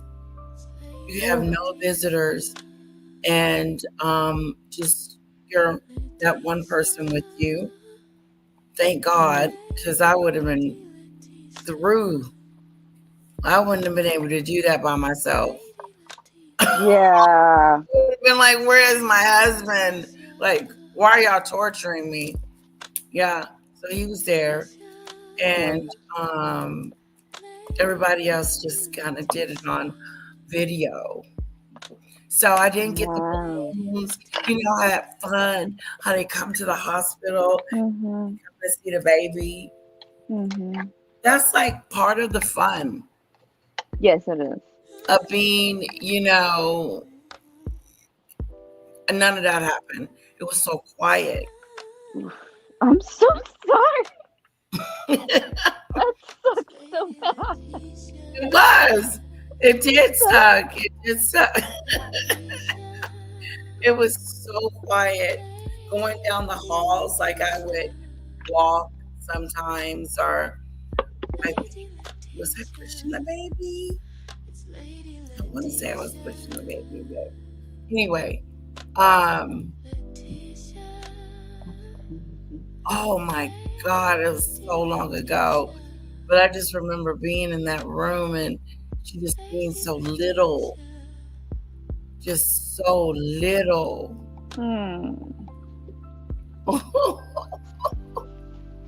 She wasn't premature, was she? She was 7 pounds, no. But I had her like 2 weeks, 2 months before. 2 months before. Yeah, like I had her 7 months. Okay. 7.5 months. And I was about to give, they were gonna perform, get ready to, you know, get her out or induce labor at a certain time because I wasn't going to go to full term regardless. Oh, okay. Yeah. Okay. Because of my age. Yeah. Did you hear about Cameron Diaz having a baby at 53? No, wait. Yeah, she just had another baby. I know, it gives me hope. Like, oh my God. I'm waiting. I would love to have another one. Wow. And because I was like, wow, I could really have a child. Are you serious? Right. It's crazy because I was talking about this with my friend the other day. Like, a lot of my friends that are having kids, like,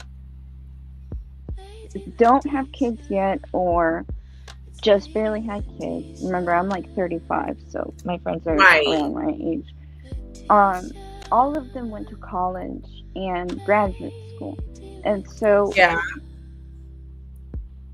we're like, you know, and nowadays, you know, if you want to work anywhere, you kind of have to have some computer literacy. So it helps a lot to have a degree and stuff like that. For women, it's kind of weird because the age that we're in when we're like financially and like in the world established is not going to be until our 40s. Right. You know, 40s or 50s, depending on your career. And that's not, you know, that's the risky range. Yeah. But to have kids at like 25, it's virtually impossible now if you want to, you know, be an independent, established woman. You know? Yeah. It's like you have to put your eggs away. Yeah, for real. Yes. Because and that's like when you asked me earlier, I was like, yeah, I mean, if it happens, it happens. But you know, I still haven't finished my professional, like I still have a little bit more to go. So I'm not even there yet, you know what I mean? But I'm gonna be 40 in a minute. That's So, okay. you know, I don't know. I'm open to the idea. Well, I've never been the type of person where if I don't have children, that's gonna like really make me sad. Upset you. Right. Yes. But I have friends that are like that. Oh, I like do. they have to have kids. Their dream has always been to be a mother. We sat down and I said, let's go check it out. Let's go see if it's possible. You know? Yeah. So we did, and it was, and I was like, okay, what's next? Right. And then I was like, are we doing this? Are we gonna do, you know, because it was just, first we were just gonna go look, and then we found another place that was so much better and very good. Like I was like very impressed and was very optimistic. And I was like, is it even possible? You know, we're just trying to see. And she said, yes, let's go look. Let's go look. Let's go looky see. Looky do. So she went in there and said, yeah, your walls look good enough to hold a baby. She said, you're good. Let's fill out some paperwork. So I started filling out all this paperwork. And it was so, I said, honey, are we going to do this? Do you want to do this? I said, because ain't no turning back. Right. I was going to say. I said, it's not going to be me and you. You know, it's not going to be me and you and what we want and our, you know, it's a whole nother person and responsibility. Yeah. The hell out of me every time I say that.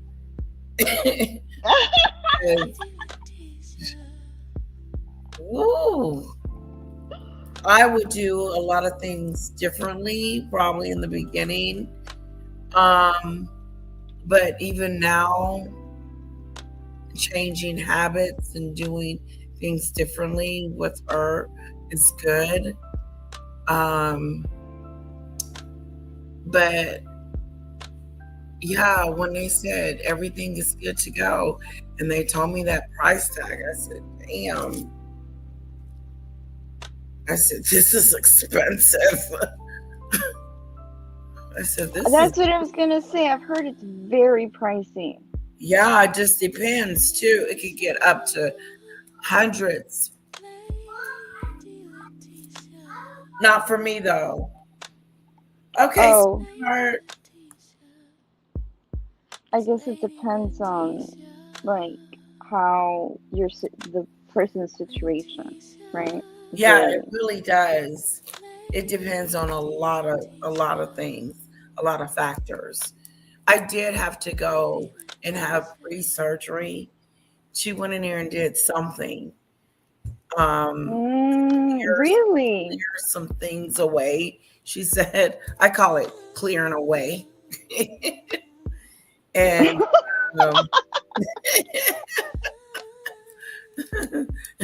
making way for the baby. And then I had to take medicine, hormones, and I had to make myself start ovulating and making my getting my body ready for the baby. Yeah. That's cool. It was so, yeah, to hold the baby. Yeah. Huh? Just amazing.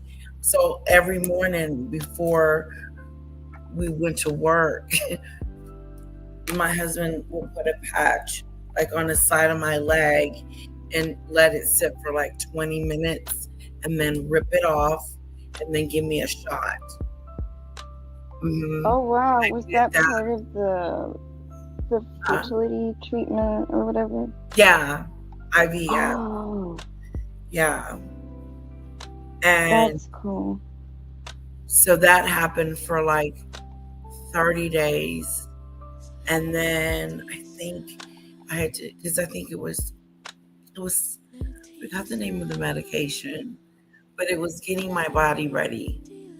That I know. And it was time. They had scheduled. It was time to be pregnant.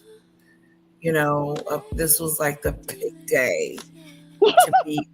Yeah, the moment has come. Yeah, they took the embryos to the lab, and they separated the girls from the boys. And I said I wanted a girl. Whoa. That's gonna be extra.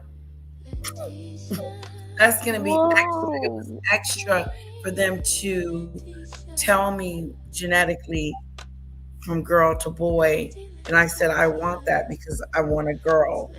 And so that was some extra hundreds of dollars. And by this time, I was starting to get frustrated with them with all these fees. I was like, you and your fees. I said, I've given you guys a whole bunch of money, thousands of dollars. I said, I don't want to hear about I owe anything. And so, yeah, it was time. So me and my husband went to the lab facility place to go get it done. And she was ready to go. And I had to take some type of liquid something. And then you could see everything happening. Whoa. Dropping whatever she dropped down up in there. Well, the embryo, sorry. She dropped it in there, and you can see it on the screen. And she said a prayer. Oh. She did. She said a prayer that everything is gonna turn out okay, and the baby's gonna be in there, and everything is gonna do what it needs to do. And so I went to the recuperating room for 20 minutes with my legs like sitting up.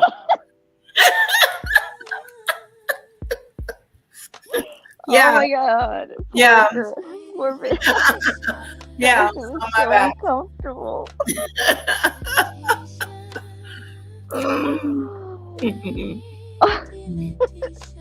And I was like, I couldn't wait. Like, I think a week passed or 2 weeks. I don't know how many days passed, but I had my, those to check to see if you're pregnant, pregnancy test. Pregnancy test. Yes. So I got like a whole bunch of them. And you went to Sam's. And I took the test and we were pregnant, and I was like, oh, I couldn't believe it. Like, I was like in total shock. Like, the world had just stopped. And like a miracle just happened. But they tell you don't take the test. Wait until you go in and let the doctor do it professionally. But I couldn't wait. So I took the test again. I still have the test in there. And I took it again. Then I called my sister. I said, we're pregnant. Oh my God. Don't say nothing. Don't say anything. Just wait until we go see the doctor. We go to see the doctor in a week or so, and she's gonna do an ultrasound or whatever. Yeah. And look at me telling the story.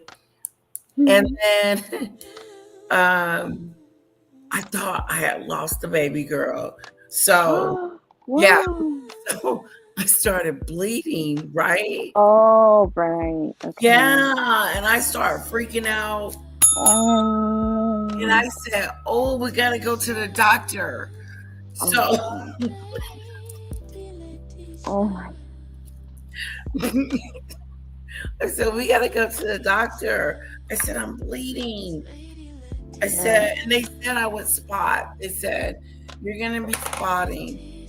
I said, okay, spot. Okay. Yeah. It could just be like, just nothing. In other words, I thought it was supposed to be like a drip. Right. No, this was a lot more. It was a lot more than I was expecting it to be. So I freaked out and I was like, let's go. Hello, Cassandra. Hello, Fluffy. Hello, Michelle. Let's go to the doctor. So we went and he brought out a machine to do an ultrasound. Mm-hmm. And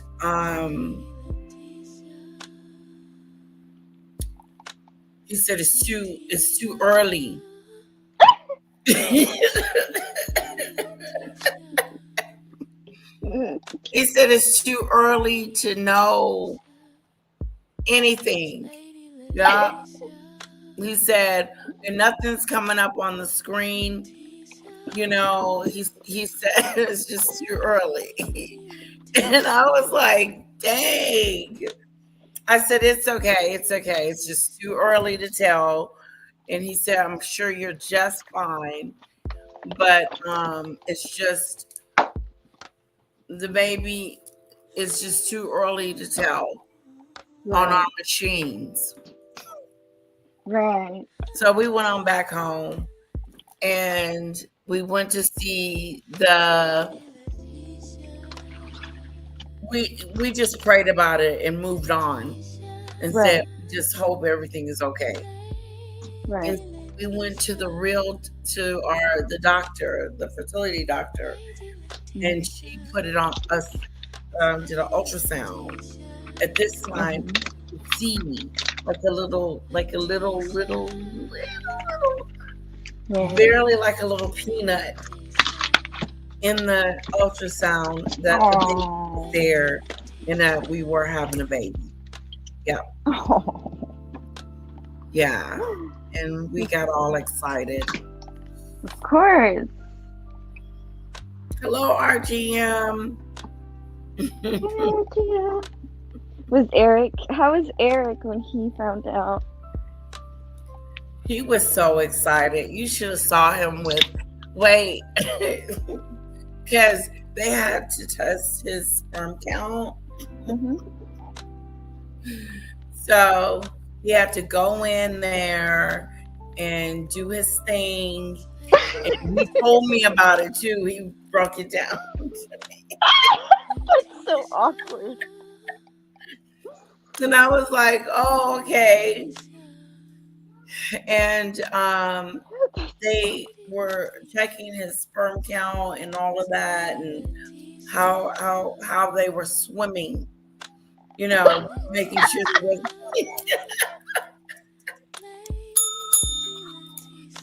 making sure that. Okay, thank you, Michelle.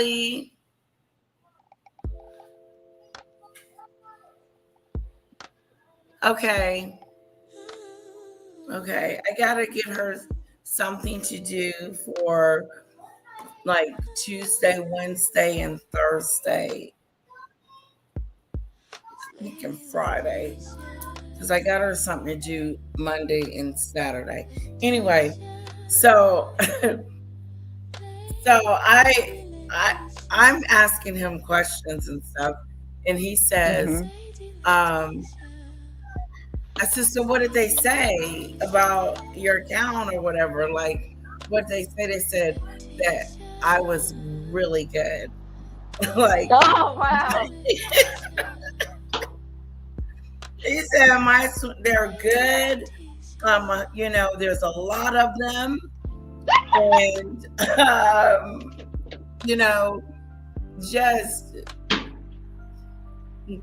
because what they're gonna do is they're gonna take the sperm and take the eggs and put them together, and then they start forming. Right. They start swimming towards each other. Right. So instead of doing it that way, they did it one at a time.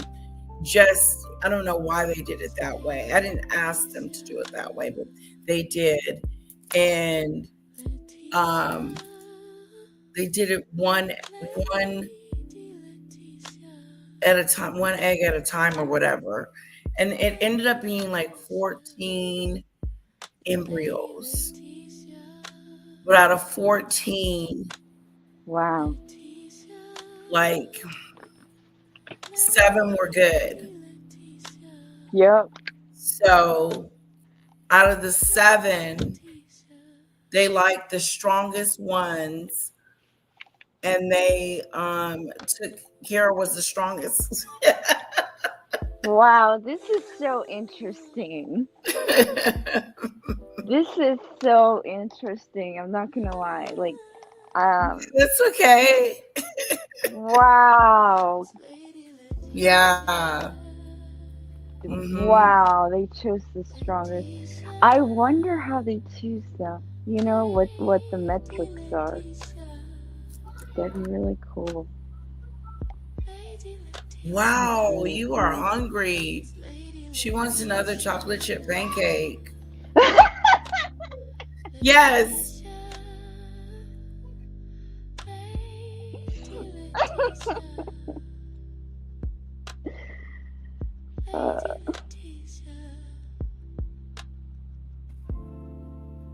She's growing.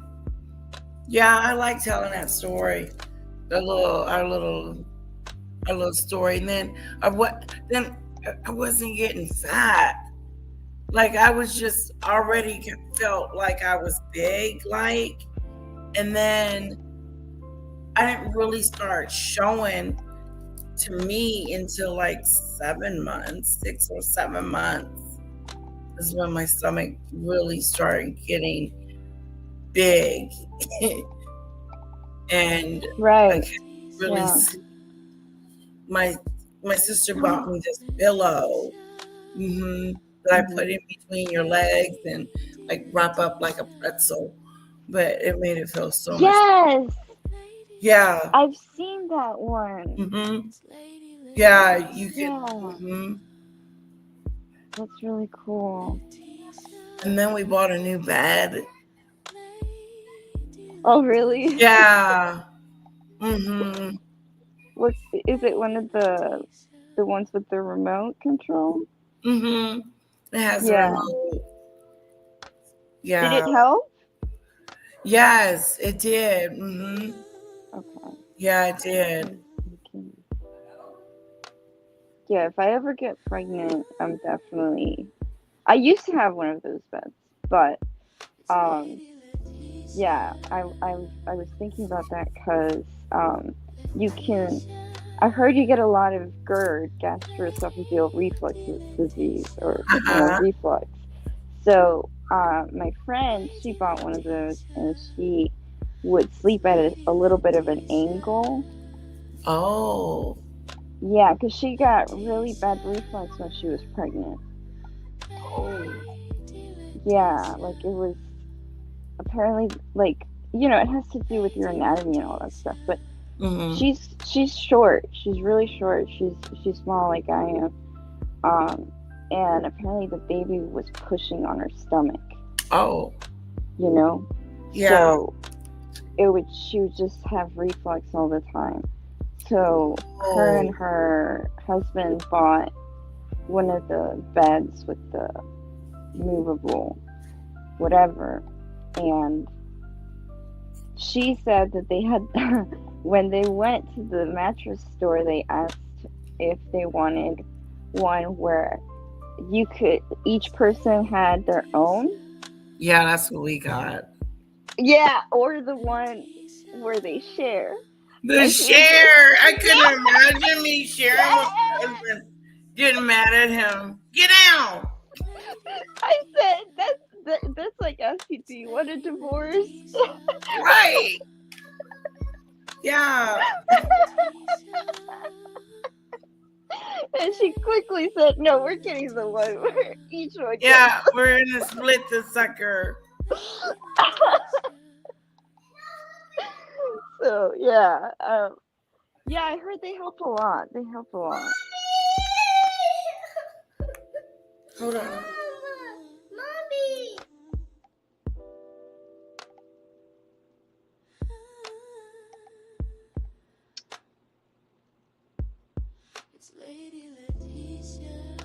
Michelle, I don't know what fielding calls me, but yeah, I do some customer service. Yeah, I do it. Yeah, customer service.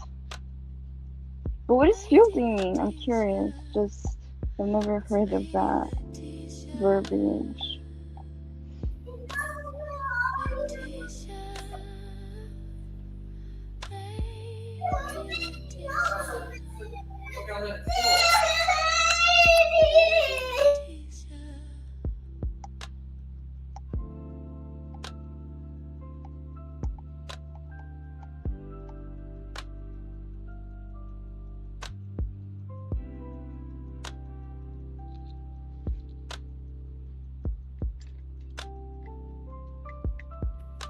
She's mad because it's a lot hot on her pancake.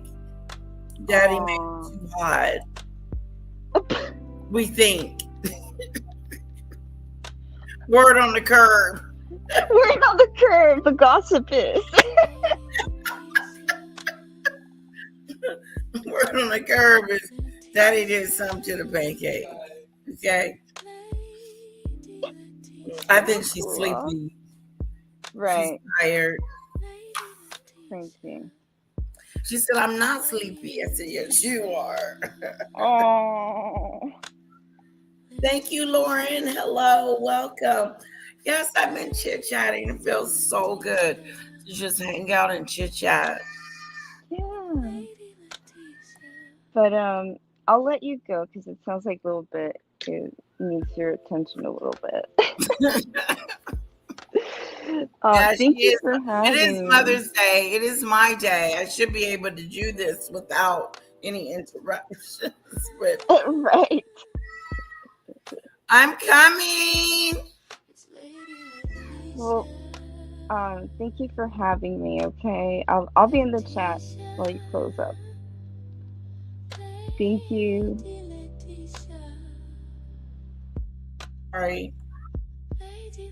Sorry, we'll have to do this again. Thank you Of so course. much. This was No fun. problem. Thank you for having me. It was nice to catch up. I haven't gotten to talk to you. So Okay, I know we talked about a lot. I may put this on members only. Yeah. Okay. Yeah, for my members. All right. Much love. I'll be in the chat. Okay. Bye-bye. All right. Goodbye. Okay, guys. We've done it. We've talked. We've chit-chat. We panel talk. I was waiting for you guys to come up. Tell me about your Mother's Day experience. Thank you, Michelle. I'm looking into some things. Because if not, then I will have to get up like on a daily basis and find something each day for us something to do.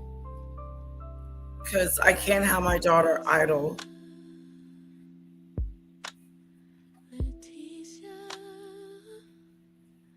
Oh, Lauren.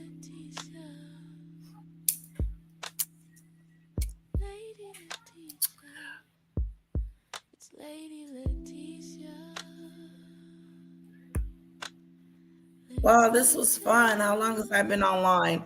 4.5 hours. It is what it is.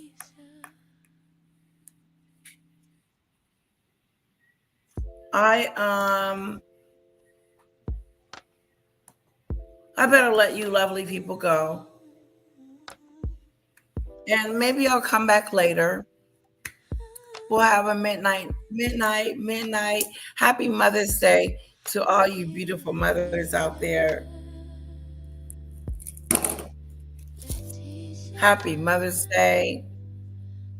Thank you so much, CC.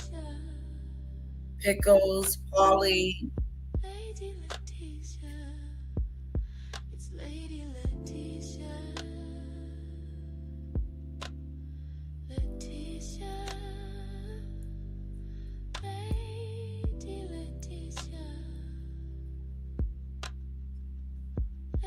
Yeah, it was.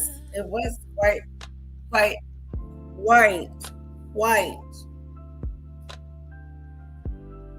Quite a long time. Cassandra. Oh, look. Gifted memberships. Look at there. For those of you that were gifted 5 memberships by RGM, please don't forget to thank him. Even if it's someone that is in the bushes. I put some Xanadu's. Ooh, Xanadu. Ooh, Xanadu. In there for RGM. Aww. Thank you. Thank you. RGM. No one else has anything to say or want to come up and say something?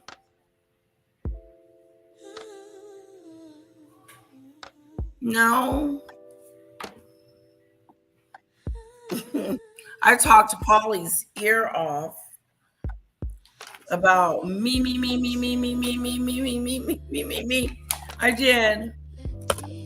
That's why I'm finna go take a nap. Me and Kira's gonna go take a nap. And then maybe later, I got a visitor. Hello. Hey, Lady Letitia.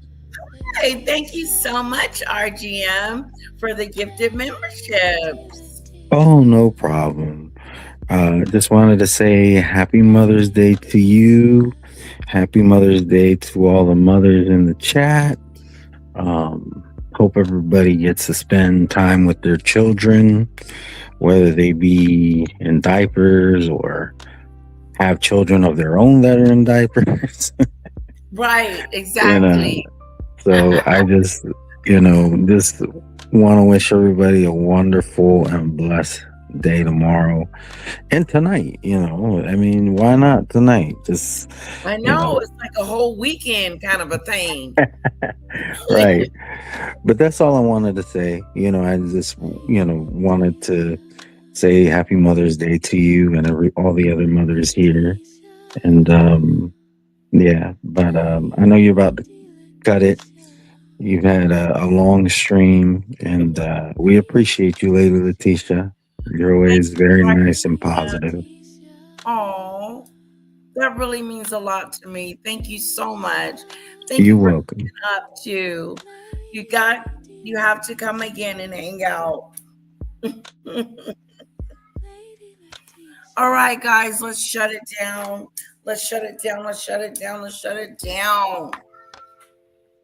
I want you guys to have a wonderful night. If I don't see you later on tonight, if I find something very interesting that we can talk about, I'll be back. Otherwise, have a wonderful Mother's Day. You too, Wally.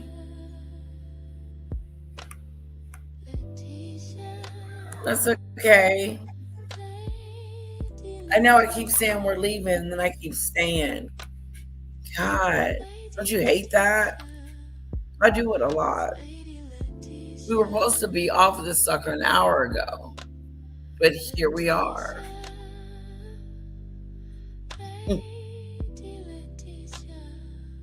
Oh, look at RGM is a member. Look at there. He's a fan, I do.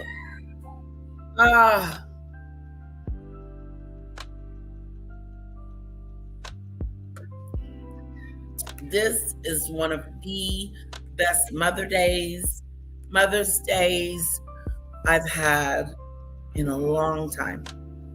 Great Mother's Day. Yes, I'm loving it. Thinking back on when I had a little bit, that was special. Thank you guys for thank you for listening to me talk about my little one. She is so special and dear to me. I just got to get her eating correctly.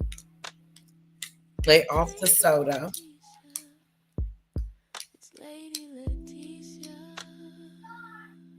And that's about it. She's a good little girl. My mom says she's a good little girl.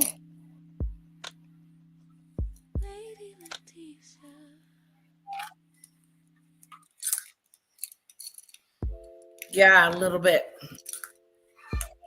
How a little bit came to be.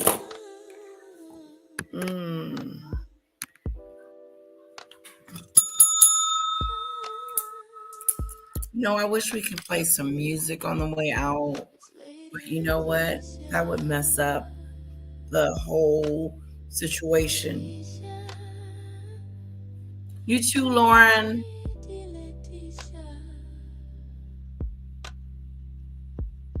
I know that's right. Treat yourself. Treat yourself.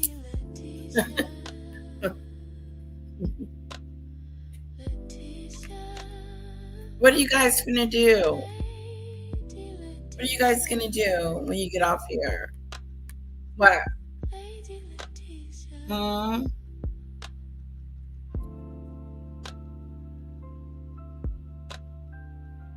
What are you guys going to do when you leave from the Mimi show?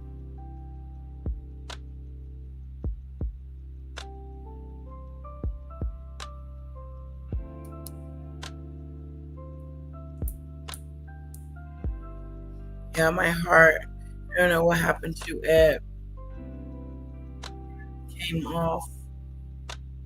So be it.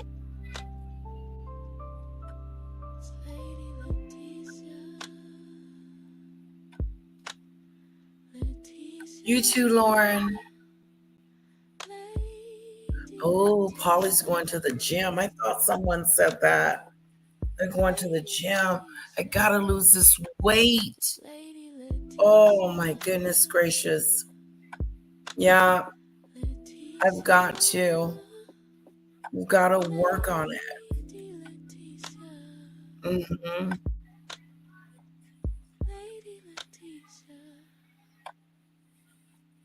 Trying to take over the world. Oh, Tony Montana. Gain some muscles.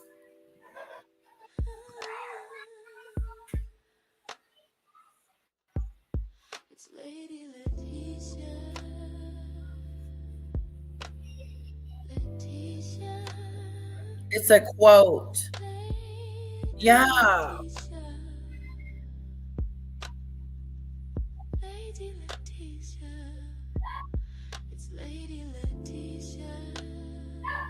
All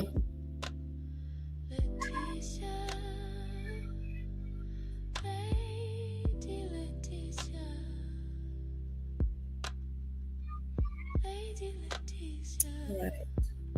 I'll let you love me.